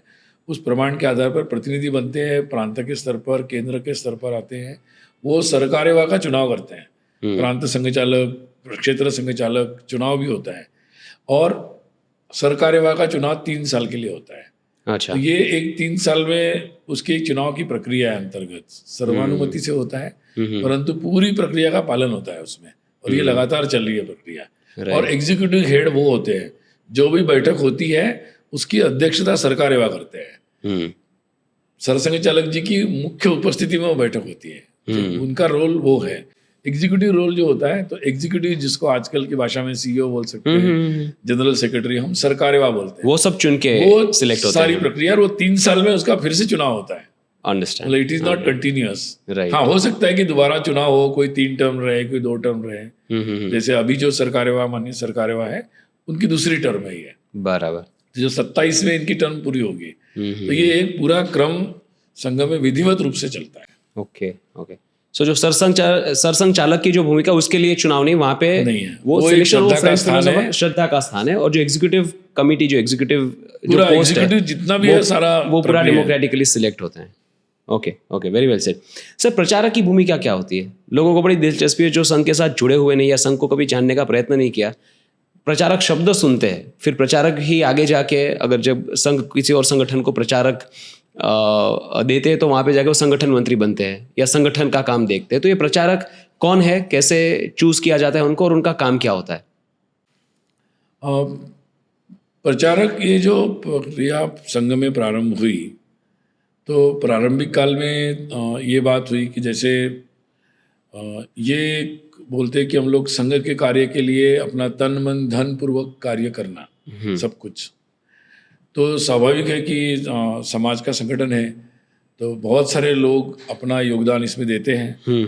तो कोई 2 घंटे देता है, कोई 4 घंटे देता है, कोई हर तरीके से योगदान देता है। तो इस प्रक्रिया में स्वाभाविक रूप से, क्योंकि ये देशभक्ति से विषय जुड़ा हुआ है, कुछ लोग अपने जीवन में इसके लिए अधिक समय देने के लिए आते हैं। कोई 2 साल, 4 साल, 5 साल देते हैं। फिर उन दिनों में उस समय वो वैवाहिक जीवन नहीं करते, अपना स्वयं का कोई व्यवसाय नहीं करते हैं, संघ की व्यवस्था में संघ की आज्ञा से चलते हैं। सर, ये रिक्वायरमेंट है संघ की कि वो गृहस्थी नहीं कर सकते? के लिए, अच्छा, प्रचारक के लिए ये रिक्वायरमेंट है। और प्रचारक ऐसे रहते हैं। फिर उसमें से कई लोग, मतलब कई लोग, ज्यादातर लोग वापस जाके अपनी गृहस्थी करते हैं। अच्छा, और फिर वो संघ में सक्रिय हो जाते हैं, संघ के किसी न किसी काम में काम करते रहते हैं। बराबर। उसमें से कुछ लोग ये जीवन पर्यंत ऐसा ही काम करते हैं, जिनको स्वयं का ऐसा मन होता है, जिनकी स्वयं की परिस्थिति वैसी होती है, संगठन को भी लगता है, तो ऐसे लोग जीवन पर्यंत काम करते हैं। तो स्वाभाविक रूप से ऐसे जो लोग होते हैं, इनको प्रचारक कहा जाता है। आज अगर कहा जाए तो संघ में तो लगभग 60 लाख लोग सक्रिय होंगे, अपनी 87,000 शाखा और 32,000 जो साप्ताहिक मिलन चलते हैं उससे, लेकिन प्रचारक संख्या 3,500 ही है। तो ये एकदम माइक्रो माइनॉरिटी है पूरे संघ में। अंडरस्टैंड। प्रचारक संघ। लेकिन प्रचारकों की 2 प्रचारक, एक तो प्रवास करते हैं, संघ की योजना से हर जगह जाते हैं और पूरा समय इसमें लगाते हैं संघ की योजना से। उनका प्रचारक इस तरीके से घूमने वाले लोग, ये भी अपने देश में पुरानी परंपरा है। ये जो लोग भ्रमण करते हैं, सब जगह जाते हैं, घरों में जाते हैं, संबंध जोड़ते हैं, तो इनका एक महत्व की 2 भूमिका होती है। एक भूमिका ये होती है कि क्योंकि इनका जीवन पूरी तरीके से संघ के लिए समर्पित होता है, तो स्वाभाविक रूप से कार्यकर्ता इनसे इंस्पायर होते हैं, प्रेरणा लेते हैं। राइट। दूसरा, चूंकि ये निरपेक्ष माने जाते हैं। अच्छा। और तो ये जो जोड़ने का काम है, कोऑर्डिनेशन का, इसमें इनकी भूमिका काफ़ी अच्छी रहती है। बाकी संघ को चलाने का जो काम है वो हमारे कार्यवाह गृहस्थी लोग ही करते हैं। और वो लोग बाकी पूरी संघ की जो व्यवस्था है, जो सारा कामकाज जो होता है, वो यही सब लोग करते हैं। बराबर। और वही लोग मुख्य धुरा है। प्रचारक लोग तो हम लोग घूमते हैं, सब लोग लोगों के साथ रहते हैं, समय निकाल के पूरी तरह लोगों के साथ चलते हैं। तो स्वाभाविक रूप से इससे कई लोग भी ये सोचने लगते हैं कि भाई हम भी थोड़ा समय लगा ले।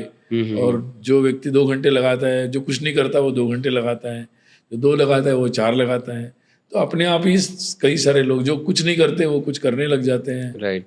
तो बहुत सारा ऐसा होता है। ओके। तो एक स्वाभाविक प्रक्रिया है। ये सब हमारे देश की जो हजारों वर्षों की परंपरा में ये सब चीजें हो चुकी है, उसी का एक व्यवहारिक स्वरूप है ये आज के समय के लिए। Right right. सर, संघ की एकत्व, सामाजिक एकत्व और समरसता की बातें मुझे बड़ी अच्छी लगती है। बाला साहब देवरस जी ने कहा था कि अछूत प्रथा पाप है, और अगर ये गलत नहीं दुनिया में तो और कुछ गलत नहीं है। मुझे वो बात बड़ी अच्छी लगती है। हम उस पर थोड़ा आते हैं और उस पर बात करते हैं कि समरसता और एकत्व हम कहाँ तक अचीव कर पाए हैं, और अगर कंप्लीटली हिंदू समाज को एक होना है और ये जो इंटरनल डिफरेंसेस है अगर उसको मिटाना है तो कैसे हो पाएगा, वो कितने सक्सेसफुल हो पाए हम? अगर इसकी एक प्रक्रिया है ये, क्योंकि ये जो समाज में जो बुराई आई, भेदभाव की, उच्च नीचता की, ये भी एक लंबे दौर में आई है। और इसका उपाय तो यही होगा कि ये बाहर से ठीक नहीं किया जा सकता, ये अंदर से ही हमारा जो आत्मीय संबंध है परस्पर, उसको स्थापित करने से ही होगा। और उस स्थापित करने के लिए संघ एक लगातार प्रयास कर रहा है, क्योंकि जैसे जैसे संघ का विस्तार हो रहा है, समाज के हर वर्ग में स्वयंसेवक बन रहे हैं। वो स्वयंसेवक अपने अपने समाज में वो जब एक साथ काम करते हैं, जब वो एक साथ काम करते हैं तो स्वाभाविक रूप से उसका परिणाम समाज में भी होता है। और हम लोग देखते हैं कि कई सारे ऐसे समस्याएं जब आती है तो समाज के सब लोग मिलकर एक साथ बैठ सकते हैं, बात कर सकते हैं, और ऐसे अवसर ढूंढने का काम संघ करता है, अवसर बनाने का काम संघ करता है, उसमें पहल करता है। जहाँ लोग नहीं बोलते हैं तो संघ एक ऐसा प्लेटफॉर्म बनता है जहाँ सब लोग आके बात करते हैं आपस में, और उसके कारण बहुत सारी समस्याओं का समाधान होता है। तो धीरे धीरे हर जाति वर्ग समाज में ये बात आती जाए, नया वर्ग ऐसा बनता चला जाए जो इसके ऊपर उठकर परस्पर आत्मीयता से हिंदुत्व की बात से ज़्यादा प्रभावित होकर वो उस एकता को ज़्यादा महत्व देने लगे। तो हम देखते हैं कि ऐसे कई प्रसंग हैं जिस पर ऐसा हो रहा है। जैसे राम जन्मभूमि का मुद्दा आया, सारे हिंदू एक हो गए। कुंभ में गए तो सारे हिंदू एक दिखते हैं हमको। तो ऐसे कई प्रसंगों को, जो प्रसंग या जो त्यौहार ऐसे हैं, जो प्रैक्टिसेस हमारी है कि जो हमें जोड़ती है, उनको बढ़ाने का काम संघ कर रहा है। और उसके लिए नई पहल, नए प्लेटफॉर्म, या जो प्लेटफॉर्म्स है उसमें ऐसी बातें हो, इसका आग्रह कर रहा है। अभी हमारे शताब्दी वर्ष में जो हम घर घर जा रहे हैं उसमें भी हम यही बात सबको जाकर बोल रहे हैं कि आप अपने घर से ये शुरुआत करो, सभी लोगों से रिश्ता रखो, अपने घर में जो भी विभिन्न काम से जुड़े हुए उनसे भी संबंध रखो, सम्मान का रखो संबंध, आना जाना रखो। तो अगर इस लेवल पर हम लोग ऐसे सभी स्थानीय लोग जो हैं हर जाति समुदाय से, उनकी बैठकों का आयोजन भी कर रहे हैं, तो धीरे धीरे ये आना जाना बढ़ेगा, एक दूसरे को समझेंगे। तो मुझे लगता है एक दूसरे को जानते हैं ना, एक दूसरे को समझने लगते हैं, फिर हमारा व्यवहार में भी बदलाव होता है। तो जब तक नहीं जानते हैं तो फिर अनजाने में बहुत सारी बातें होती है। तो संघ का तो यही तरीका है कि सब लोगों का आना जाना मतलब बढ़ता चला जाए, और उससे फिर बहुत सारा प्रक्रिया हो सकती है। बाकी विचारों के स्तर पर जो बात रखनी है, ठोस तरीके से रखनी है कि भाई शास्त्रों में भेदभाव का या अस्पृश्यता के लिए कोई स्थान नहीं है।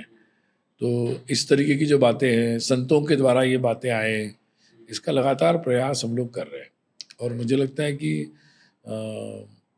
ऊपर से बहुत सारी गड़बड़ हमें दिखती है, कई लोग पॉलिटिकली कुछ लोग बोलते हैं तो उसके कारण लगता है हमें, लेकिन धीरे धीरे समाज के अंदर इसकी समझ बढ़ रही है। सर, ये एक चीज़ के लिए मैं संघ को डेफिनेटली क्रेडिट देना चाहूँगा कि संघ लगातार ये प्रयास कर रहा है कि सामाजिक एकत्व बढ़े, अंदरूनी जो भेदभाव है वो मिटे। जितना संघ जोड़ने का प्रयास करता है उतना ही पॉलिटिकल पार्टीज विभाजन करने का प्रयास भी करती है। तो आपको क्या लगता है कि कब तक हम ये जो भेदभाव है उनको कम्प्लीटली मिटा पाएंगे, कम्प्लीटली नाबूद कर पाएंगे, निकाल पाएंगे? ये तो मैं नहीं बता सकता, क्योंकि मतलब ये तो मतलब मुझे तो कोई नहीं बता सकता। लेकिन ये निश्चित है कि संघ का जो प्रयास है वो चलता रहेगा, मतलब लगातार चलेगा। और अभी मुझे लगता है कि इसको अच्छी गति मिलेगी, क्योंकि समाज के जितने भी सारे संत लोग हैं वो भी अब इस काम में लगे हुए हैं। जितने भी हर समाज में ऐसे समझदार लोग हैं, बहुत सारे लोग सामने आ रहे हैं जो स्वयं इस बात को समझ रहे हैं। उन लोगों ने इस बात को बोलना प्रारंभ किया है, उन लोगों ने इस बात को लेकर पहल करना प्रारंभ किया है। सब लोगों ने जब भी ऐसे कोई प्रसंग आते तो एक साथ बैठना, सब लोगों ने मिलकर चर्चा करना प्रारंभ किया है। तो ये मुझे लगता है कि एक ऐसी जो इंस्टीट्यूशंस डेवलप होना चाहिए था हमारे समाज में, पहले थी ऐसी सभाएं थी जहाँ ये सब रिजोल्यूशन होता था। अच्छा, इसीलिए हम लोग एक रहते थे इतने सारी बातों के बाद। क्योंकि मनुष्य का स्वभाव है, कुछ ना कुछ प्रॉब्लम्स तो रहेंगे, हर समाज में रहते हैं, हमारे समाज में भी थे, हमारे ही समाज में थे, ऐसा कोई मानने की जरूरत नहीं है, सब जगह रहते हैं। लेकिन जो उसकी रिजोल्यूशन की जो प्रक्रिया थी, उसका समाधान करने की, वो संस्थाएं हमारी ध्वस्त हो गई बीच के सारे काल में, जब हम अपने अस्तित्व के लिए ही लड़ रहे थे, राइट, विदेशी शासन के कारण, या हमारी आर्थिक परिस्थिति भी खराब हो गई थी। तो एक तरीके से बहुत उस परिस्थिति से हम लोग निकले हैं। अब धीरे धीरे वो सारी जो संस्थाएं थी, वो प्लेटफॉर्म्स थे, बन रहे हैं। अब देखिए, जितने भी अभी दुर्गा उत्सव होते हैं, या जैसे यहाँ गरबा मंडल बनते हैं, महाराष्ट्र में गणपति मंडल बनते हैं, बाकी जगहों पर दुर्गोत्सव मंडल बनते हैं, अब देखिए इनका स्वरूप बिल्कुल सार्वजनिक हो गया है, सब लोग आते हैं। ये क्या है, मतलब कोई ये तो हिंदू समाज की एकता है। राइट। अभी देखिए बहुत सारे जो उत्सव हैं वो उत्सव सारे लोग मनाते हैं, ये क्या है, एकता ही है। तो हमें क्या ये नजरिया का भी मतलब है कि हमें ये दिखाया जाता है कि हम अलग ही है, तो हमें भी लगता है हाँ हम अलग अलग है। अगर तो हम लोग ये जितना समझेंगे कि हम एक होने के भी बहुत सारे प्लेटफॉर्म्स हैं और जिसको हम सेलिब्रेट करते रहते हैं पूरे देश वर्ष भर में, राइट। तो मुझे लगता है ये बात धीरे धीरे लोगों को समझ में आ रही है। क्योंकि हमें जिसको आप तो मीडिया के हैं, तो ये क्या है, एक प्रभावी मीडिया के माध्यम से मतलब नैरेटिव्स को बनाने का भी प्रयास किया गया। इस कारण एक इल्यूजन भी बना लोगों के दिमाग में कि ऐसा ही है, हम इतने खराब है, हमारा समाज इतना खराब है, ऐसा दिमाग में आया। जबकि still we continue the practice of unity and integrity. ये मुझे लगता है कि बात जितनी जितनी सामने आ रही है लोगों के, लोग बात समझ रहे हैं। Thank you so much for highlighting sir. जितना मतलब हल्ला गुल्ला होता है मीडिया में, उतना समाज में विभाजन नहीं है। नहीं, जब आप बात करें तो मैं भी रियलाइज कर रहा हूँ कि यार ये सारे जो सेलिब्रेशंस है हम सब साथ में ही जाते हैं, हमने कभी नहीं देखा आजू बाजू में कौन है। तो वैसे तो हमने बहुत प्रोग्रेस किया है। राजनीति में थोड़ी होती रहती है चीजें, लेकिन मुझे लगता है कि राजनीति इलेक्शन आते हैं जाते भी हैं। सर, मीनाक्षीपुरम की जो मास कन्वर्जन की घटना हुई, उसके बाद हिंदू समाज ने एक्टिव कॉग्निजेंस लिया इस बात का कि कन्वर्जन हो रहा है ट्राइबल बेल्ट्स में। उस समय संघ ने क्या भूमिका निभाई और उसके बाद ऐसा क्या हुआ कि एंटी कन्वर्जन लॉज इंडिया में आए?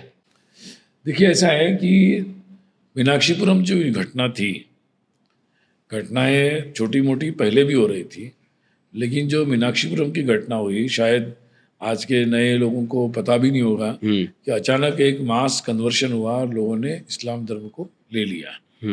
अब जब एक साथ इतने लोगों ने लिया तो उस घटना ने पूरे देश को हिला दिया।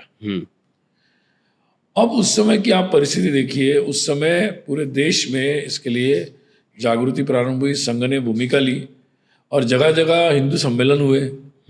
जगह जगह लोगों ने इस बात को समझना प्रारंभ किया कि इस बात के लिए हम ये क्यों हो रहा है, क्योंकि हम समाज का जो ऐसा वर्ग है, जो लोग शोषित है, पीड़ित है, दुखी है, या सामाजिक दृष्टि से जिनको हम पिछड़ा मानते हैं, उनके साथ बाकी शेष हिंदू समाज का जो रिलेशन है, जो संबंध है, या तो संबंध ही नहीं है या संबंध आत्मीय नहीं है। और इसलिए वो संबंध बनेगा, चिंता करेंगे सुख दुख की, तब ये समस्या का समाधान हो सकता है। राइट। और इसलिए इस बात को लोगों ने समझना शुरू किया और उसी समय से देखेंगे आपकी संघ ने इस बात को बहुत गति से आगे बढ़ाने का प्रयास किया। सारी जगह जो हिंदू सम्मेलन हुए उसमें इस बात का संकल्प लिया गया। अब देखिए ये बात कैसी थी, दिल्ली में हिंदू सम्मेलन हुआ तो कांग्रेस के मतलब जो करण सिंह थे कश्मीर के, वो कांग्रेस के बड़े नेता, वो उसके अध्यक्ष थे और उसके जो संयोजक थे वो अशोक सिंघल जी थे। ऐसा हिंदू सम्मेलन हुआ। अब आप ये समझ लो, इंदिरा गांधी ने पत्र लिखा है रामकृष्ण मठ को उन्हीं दिनों में कि आप वहां पर अरुणाचल प्रदेश और सीमावर्ती क्षेत्र में आप कार्य आरंभ करो। क्या बात कर रहे हैं? क्योंकि उनको चिंता हो रही है कि वहां जिस तरीके से सीमावर्ती क्षेत्र में कन्वर्शंस हो रहे हैं उससे क्या होगा आगे। तो मैं वही कहता हूँ हमेशा, चिंताएं जिन्होंने भी देश के बारे में थोड़ा बहुत सोचा, चिंताएं समान है, चिंताएं अलग नहीं है। लेकिन क्या होता है कि संघ निरपेक्ष रूप से उस बात को कंटिन्यूड फोकस रखता है सतत, बिकॉज वो राजनीतिक ऑर्गेनाइजेशन नहीं है। यहाँ क्या है कि कई सारे लोग राजनीति में फिर उस चीज के विपरीत लिमिटेशंस रहती है और वो विपरीत बात करते हैं।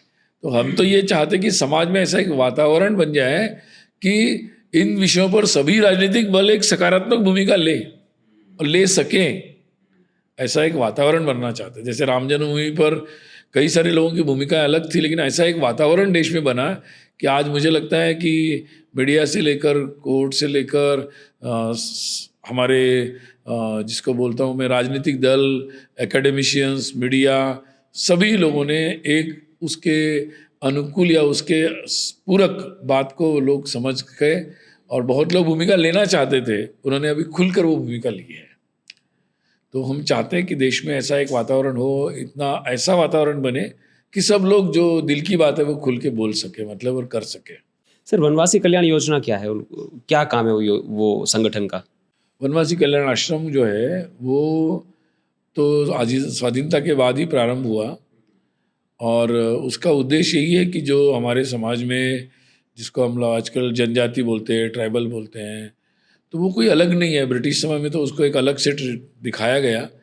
तो वो हमारी एक जो धारा है, मतलब सभी लोग पहले जंगल में रहते थे, फिर धीरे धीरे गांव में आए, शहर में आए, तो ये बसता चला गया। मतलब तो ये कंटिन्यूटी है पूरी एक, लेकिन इसको भी एक अलग तरीके से दिखाने का प्रयास किया गया। जो पश्चिम में बातें हुई, ऑस्ट्रेलिया में, अमेरिका में, कि उन्होंने लोकल लोगों को ख़त्म करके अपनी जो भी सिविलाइजेशन था उनको बनाया।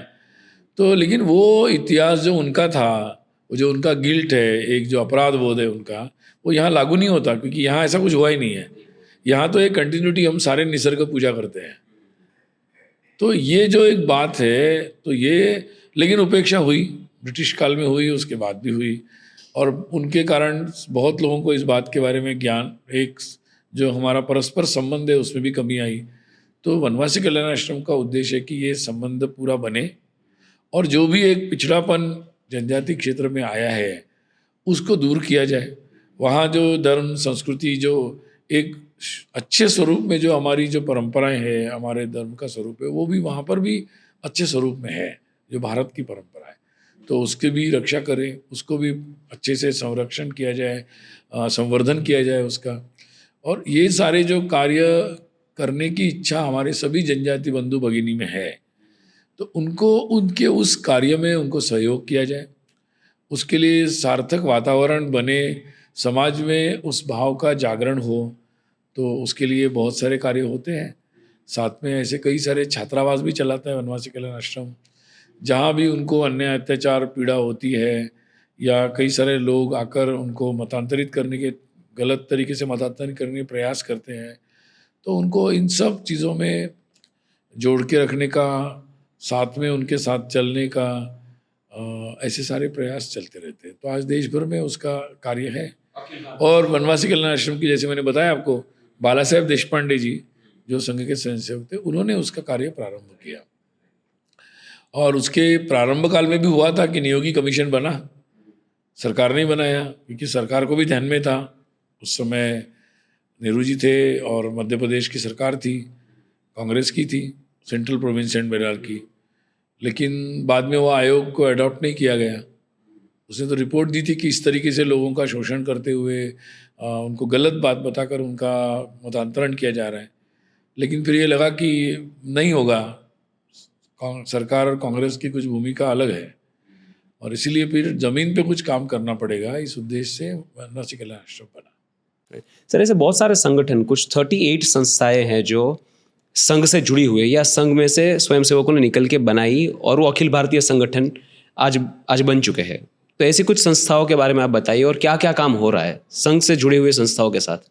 वैसे मुख्य रूप से 32 संगठन है जो जिनका पूरा देशव्यापी कार्य है, और संघ से वो प्रेरित होकर कार्य प्रारंभ हुए। कुछ कार्य स्वयंसेवकों ने प्रारंभ किए, बाद में संघ ने उसको अच्छा समझकर उसको देशव्यापी करने में अपने स्वयंसेवकों को लगाया। कुछ कार्य संघ ने अपनी योजना से प्रारंभ किए और बाद में उसका देशव्यापी स्वरूप बना।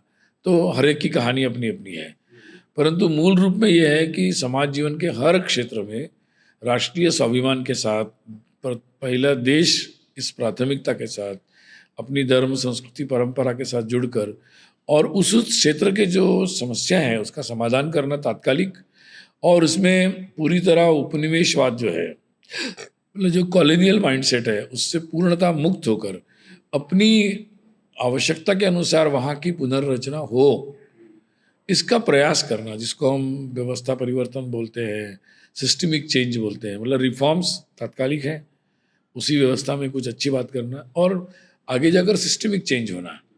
तो ये कई सारी बातें हैं। तो उस क्षेत्र में इस बात को लेकर ये सारे काम प्रारंभ हुए। जैसे सक्षम है तो वो दिव्यांगों में काम करता है, हर तरीके से दिव्यांगों की सहायता भी करता है, उनको रिप्रेजेंट भी करता है, और उसके लिए नई नई बातों को जो आवश्यक है उसको करने के लिए प्रयास करता है। बाकी बड़े कुछ संगठन हैं जिनका मास लेवल पे काम है, उनको आप जानते हैं। मजदूर संघ है, भारतीय मजदूर संघ, जो मजदूरों के ऑर्गेनाइज सेक्टर, अनऑर्गेनाइज असंगठित क्षेत्र जो है, उसमें भी बहुत सारा काम चल रहा है। मतलब आंगनवाड़ी सेविका से लेकर जो होटल में काम करने वाले लोग हैं, से लेकर ग्रामीण में खेत मजदूर है, ऐसे अनऑर्गेनाइज सेक्टर और ऑर्गेनाइज सेक्टर दोनों में मजदूर संघ ने काफ़ी अच्छा काम किया है। आज देश का सबसे बड़ा संगठन बना है। विद्यार्थी परिषद विद्यार्थियों में राष्ट्रभक्ति का भाव लेकर आना और राष्ट्र के प्रति वो अपनी जो भी क्षमता होगी उसका उपयोग करे, इसके लिए उनको संगठित करना, उनको इस तरीके से ओरिएंट करना, इसका काम विद्यार्थी परिषद करता है। वो भी आज देश का एक व्यापक संगठन बना है। विश्व हिंदू परिषद है जो एक तरीके से समाज में जो एक सामाजिक समरसता को लाने के लिए सभी जितने भी मत संप्रदाय है उनके साथ संवाद संपर्क बनाने का काम करता है। दुनिया भर में जो हिंदूज रहते हैं उनके साथ जुड़कर उनको अपनी धर्म संस्कृति के साथ जोड़ के रखने के लिए जो भी वो प्रयास करते हैं उसमें उनको सहायता करता है। तो ऐसे कई सारे संगठन है। वनवासी कल्याण आश्रम के बारे में बताया। किसान संघ है, वो किसानों में काम करता है। लघु उद्योग भारती है, वो लघु उद्योगों को आगे बढ़ाने के लिए काम करता है। तो मुझे लगता है कि समाज जीवन के कई सारे क्षेत्रों में कार्य हो रहे हैं। यहाँ जैसे भारत विकास परिषद है, प्रबुद्ध दृष्टि से और सेवा काम में वो काम करता रहता है। कई प्रकार के सेक्टर में भी ये काम है, जैसे मेडिकल प्रैक्टिशनर्स के लिए नेशनल मेडिकल ऑर्गेनाइजेशन है, आरोग्य भारती है, ऐसे संगठन काम करते हैं। सेवा में सेवा भारती काम करता है, जिसके लगभग 1,27,000 मतलब सेवा भारती के और बाकी जो जितने सारे संगठन हैं वो जो सेवा कार्य करते हैं नियमित चलने वाले, वो लगभग सब मिलाकर इतनी संख्या हुई है। तो ऐसे कई प्रकार के संगठन हैं। देश की सीमाओं पर का जो लोग रहते हैं उनके बीच में सीमा जागरण मंच काम करता है। तो अलग अलग मतलब, और भविष्य में भी जितने विषय ध्यान में आप लाएंगे, हमारे यहाँ ध्यान में आएंगे, तो कई सारे संगठन शुरू भी होंगे। अभी भी कई सारे प्रयोग कई सारे स्वयंसेवक अपने अपनी जगह पर कर रहे हैं। हो सकता है वो भी कल जाकर अखिल भारतीय संगठन बन जाए, तो ये भी है। राइट। सो सर, ये संगठन के साथ संघ की भूमिका क्या रहती है? संघ उनको मार्गदर्शन देता है, संघ उनको निर्देश देता है, या संघ उनको कंट्रोलिंग पोजीशन में है? क्या संघ की भूमिका क्या होती है संगठनों के साथ? ये संघ के स्वयंसेवकों के द्वारा चलाए जाने वाले संगठन है। तो स्वयंसेवक जो है सामान्यतः इन सब संगठन में ड्राइविंग सीट में है, चलाते हैं। तो ये संघ के द्वारा प्रशिक्षित है, संघ से प्रेरित है, संघ विचार से उन्होंने वो अपनी दिशा लेते हैं। तो संघ का उनके साथ एक जीवंत संपर्क रहता है। वो समन्वय भी होता है, औपचारिक अनौपचारिक। औपचारिक बैठकें भी होती है, अनौपचारिक मिलना भी होता है। और लेकिन फंक्शनली मतलब रोजमर्रा के जीवन में वो स्वतंत्र रूप से स्वायत्त रूप से काम करते हैं। अपने निर्णय लेते हैं, अपनी पदाधिकारी बनाते हैं, अपनी रिस्क लेते हैं, अपनी व्यवस्थाएं खड़ी करते हैं, और वो जिस क्षेत्र में काम कर रहे हैं उनके लिए वो जिम्मेदार भी रहते हैं। जैसे मजदूरों में कर रहे हैं तो मजदूरों के प्रति उनकी जिम्मेदारी भी रहती है। उसका अध्ययन करते हैं, मतलब वो सब करते हैं, उसके एक्सपर्ट बनते हैं वो लोग। तो संघ उनके साथ ऐसे रिश्ते रखता है। तो रिश्तों में ये दो बात होती है। उनसे अपेक्षा ये होती है कि भाई आप संघ का जो कल्चर एंड टेक्सचर है, मतलब संघ की जो संस्कृति है और संघ की जो काम करने की पद्धति है उसको आप जारी रखिए। मतलब अंतिम व्यक्ति की चिंता करना, देश धर्म संस्कृति की प्राथमिकता रखना और काम करने की पद्धति में टीम वर्क रखना, ये सब जो है अंतिम व्यक्ति की चिंता करना, ये जो बातें हैं संघ की, उसका हम आग्रह रखते हैं। इसके लिए ध्यान भी रखते हैं। कभी लगा कि इधर उधर जा रहे तो हम बुलाते भी है, बात भी करते हैं। लेकिन रोजमर्रा का जो काम होता है, निर्णय होते हैं, जिम्मेदारी होती है, वो स्वतंत्र रूप से करते हैं। और हम ये देखते भी है कि वो इतने ऐसे प्रशिक्षित हो वहां से जाते समय, जरूरत पड़ती है तो ऐसे प्रशिक्षित कार्यकर्ता हम उनको दे देते हैं, उनकी जरूरत है तो। लेकिन रोज का चलाने का काम नहीं करते। सर आपने, वो चाहे कोई भी संगठन हो। हाँ। सर आपने सभी संगठनों का उल्लेख किया, भारतीय जनता पार्टी का उल्लेख नहीं हुआ। तो मैं आप आज बता दीजिए सर, क्योंकि बहुत सारे क्वेश्चंस होते हैं कि संघ पार्टी के साथ कैसे जुड़ा हुआ है, भारतीय जनता पार्टी और संघ के संबंध क्या है? मैंने बाकी देखिए, संघ समाज जीवन के हर क्षेत्र को महत्वपूर्ण मानता है, राजनीतिक क्षेत्र को भी महत्वपूर्ण मानता है। हाँ, आप लोग विशेष महत्वपूर्ण मानते हैं, अच्छी बात है। वो है भी विशेष क्योंकि वो संचालन में रहते हैं देश के, तो काफी महत्वपूर्ण हो जाते हैं। तो निश्चित रूप से उनकी बड़ी भूमिका रहती है। तो निश्चित रूप से उसका अपना एक महत्व है, परंतु संघ की पद्धति वैसी है उनके साथ भी, जैसे मैंने आपको बाकी दूसरे संगठनों के साथ है, वैसी है। वो इंडिपेंडेंटली ऑपरेट ये करते होता हैं। है कि उनके साथ जो रिलेशनशिप होती है, उनकी जो विषय होते हैं वो रोज हाईलाइट होते हैं, इसलिए उसकी चर्चा ज्यादा होती है। बाकी सभी संगठन के साथ भी वैसा ही रिश्ता रहता है, और वो लोग भी अपनी प्रॉब्लम्स को उसी तरीके से सॉल्व करते हैं, अपनी रिस्क लेते हैं। बीजेपी भी वैसा ही करता है, इसलिए अपनी कार्यकारिणी बनाना, अपने कैंडिडेट बनाना, निर्णय लेना, तो उनको भी अपने इलेक्शन देखना पड़ता है, पार्लियामेंट देखना पड़ता है, कोर्ट देखना पड़ता है, अंतर्राष्ट्रीय देखना पड़ता है। उनके पास जो इनपुट्स आते हैं, अगर सरकार में है तो इंटेलिजेंस रिपोर्ट्स भी आते हैं, उसको भी देखना पड़ता है। आम जनता के फाइनेंस बजट भी देखना पड़ता है उनको। तो ये सब बहुत सारी बातें रहती है उनके, और फिर सरकारी मशीनरी के साथ काम करना है। राइट, वो सभी स्वयंसेवकों के साथ काम नहीं करते हमारे जैसे, उनके साथ तो सरकारी मशीनरी रहती राइट, है। राइट, ये ब्यूरोक्रेट्स, सब उसमें वो लोग एक समाज में कार्य करते हैं, तो समय समय पर जैसे औपचारिक अनौपचारिक संवाद रहता है। कभी हमें कुछ लगा तो हम भी बता देते हैं, उन्हें कुछ पूछना है तो वो भी पूछ लेते हैं।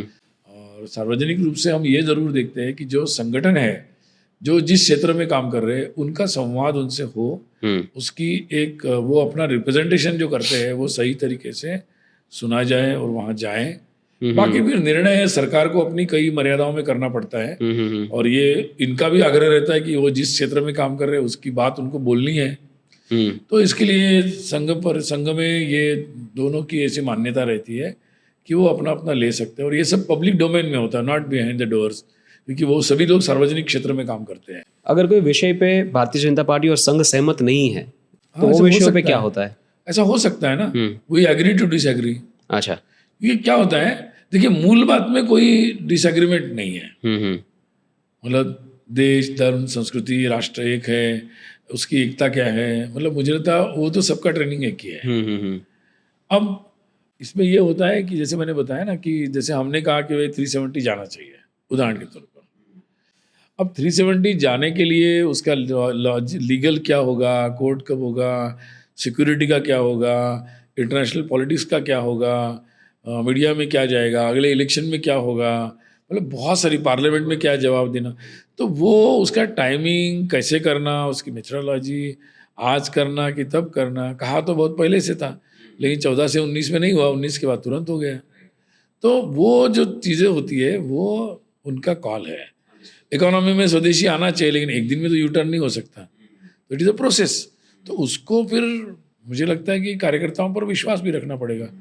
जहाँ तक उनका इंटेंशन सही चल रहा है तब तक मुझे लगता है सही बात है, क्योंकि आप ड्राइव कर रहे हैं और मैं बाजू में बैठ कर आपको हर चीज़ चल, तो आप ड्राइव क्या करेंगे, फिर गलती हो जाएगा, एक्सीडेंट ही हो जाएगा। So let them drive. हाँ, निश्चित रूप से मतलब जो भी उचित समय समय पर जो बातें हैं वो देखते हैं। सर, मैं लास्ट क्वेश्चन, आने वाले 100 साल में आप संघ की भूमिका क्या देखते हैं? क्या कंट्रीब्यूशन रहेगा संघ का, और विजन क्या है देश के लिए? मुझे लगता है, देखिए, संघ को जैसे मतलब हम समाज में एक संगठन के रूप में नहीं मानते हैं, हम ये मानते हैं कि समाज ही सक्षम होता है योग्य परिवर्तन करने के लिए, और उसके बिना संभव ही नहीं है।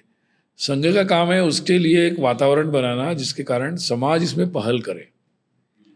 तो 100 वर्ष में अगर मैं देखूं यात्रा को, तो उसके लिए जगह जगह अपनी शाखाएं बनाकर, अपने कई सारे संगठन कार्यक्रम के द्वारा ऐसा सोचने का जो एक वातावरण था, उसको बनाने में संघ ने अपनी पूरी शक्ति लगाई कि लोग देश के बारे में आत्मविश्वास रखे, देश के बारे में सोचे, समाज धर्म के बारे में सोचे, कुछ समाज की सेवा करने के बारे में सोचे। तो मुझे लगता है ये स्वाभाविक भाव था समाज का, थोड़ा कहीं ना कहीं परिस्थितिवश थोड़ा पीछे हो गया था। अब वो आवरण हटाने का जो काम हुआ, उसके कारण वो निकल के आ रहा है।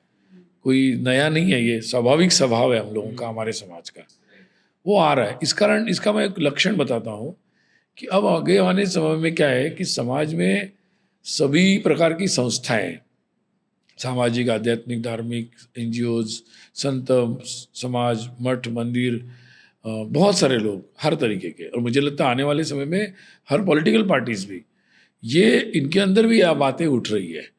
तो मुझे लगता है आने वाले समय में समाज में हमारे पास इतने लोग आते हैं, हम अच्छा काम कर रहे हैं, हम आपके साथ जुड़ना चाहते हैं, हमारे पास आइडिया है, हम अच्छा काम करना चाहते हैं, हमारी संस्था है लेकिन हम काम नहीं कर पा रहे हैं, हम अच्छा काम करना चाहते हैं। बहुत लोग आते हैं, आए दिन आते हैं, और ऐसा अनुभव आ रहा है। तो आने वाले समय में यही है कि जो संघ का इतनी सारी नेटवर्क बना हुआ है सारा, अब ये सारे लोग समाज के इतनी जो पॉजिटिव ऊर्जा आ रही है, लोग आ रहे हैं, उनको हरेक को के साथ जुड़कर कैसे अच्छे काम हो सकते हैं, क्योंकि तभी इसका स्वरूप जो होगा वो परिवर्तनकारी बनेगा। इसलिए हमने जो शताब्दी वर्ष में जो पंच परिवर्तन का मुद्दा लिया है, और जिसको हम अपने गृह संपर्क में, अपने स्थानीय ब्लॉक लेवल के हिंदू सम्मेलन में जो घर घर लेकर जा रहे हैं, करोड़ों घरों में लेके जा रहे हैं, तो ये यही उद्देश्य है कि ये संघ का कार्यक्रम नहीं होगा, संघ के नाम से भी नहीं होगा, लोग करेंगे अपने अपनी संस्था से, अपने अपने समूह के रूप में, रेसिडेंट कोई कॉलोनीज में लोग अपने तरीके से कर लेंगे। तो जो सामाजिक समरसता की पहल है, पर्यावरण के अनुसार जीवन शैली की पहल है, या अपने परिवार में उस तरीके से अच्छा एक परिवार बनाने की प्रयास है, मतलब ये स्व के आग्रह है अपने जीवन में, हर तरह के क्षेत्र में नागरिक कर्तव्यों की बात है, कर्तव्य बोध की, ये सारे जो विषय है जिसको और विस्तार से समझने का विषय है, कभी और विस्तार से इसको मतलब आप अपने माध्यम से भी लोगों तक पहुंचाए, ये मेरा आग्रह रहेगा। यही सीरीज में सर वो करने वाले हैं। हाँ, बिल्कुल आग्रह रहेगा मेरा आपको। और यही बात, और मुझे लगता है कि ये बात के लिए ऑलरेडी लोग तैयार हैं इस तरह के काम करने के लिए, बस वो ढूंढ रहे कि कैसे किया जाए। और जब उनको ये पता लग रहा है कि सब लोग इसको करने वाले हैं, कर रहे हैं, तो वो लोग भी उसके लिए उत्साहित हो रहे हैं। तो मुझे लगता है कि आने वाले समय में पूरा समाज मिलकर ये जो देश के हित में जो कार्य है वो कर रहा है, ये दृश्य हम कल्पना कर रहे हैं उसकी। और उसके लिए फिर संघ के कार्यकर्ताओं को हम प्रशिक्षण भी कर रहे हैं कि भाई आपको समाज में ऐसे सब लोगों के साथ मिलके कैसे काम करना है, उनको कैसे जोड़ना है, वो जो काम कर रहे हैं उसमें सहायता कैसी करनी है, और एक दूसरे को कैसे जोड़ देना है। तो ये कार्य के लिए हम लोग स्वयं को तैयार कर रहे हैं, हमारे हर स्वयंसेवक को तैयार कर रहे हैं। और हम देख रहे हैं कि जब समाज का इतने सारे लोग जुड़ जाएंगे, तो जो कल्पना हम एक अच्छे भारत की कर रहे हैं, एक समृद्ध भारत, अच्छा भारत, परस्पर अच्छे स्नेहपूर्ण संबंध से रहने वाला भारत, एक दूसरे की चिंता करने वाला भारत, और हर तरीके से एक सक्षम भारत जो है, उसकी जो हम एक कल्पना कर रहे हैं ऐसे राष्ट्र की, तो उस दिशा में जब पूरा समाज आज सोचने लगा है, हमारे नौजवान उसके लिए उनके मन में एक आकांक्षा तैयार हुई है। इसलिए मैं हमेशा कहता हूँ हमारा देश एक एस्पिरेशनल कंट्री है, अभी एक आकांक्षावान महत्वाकांक्षा उनके मन में आई है, और केवल देखने के लिए नहीं है, सोचने के लिए नहीं है, तो उसके कंट्रीब्यूट करने के लिए वो तैयार हो गए हैं। तो ये बहुत अच्छी परिस्थिति है।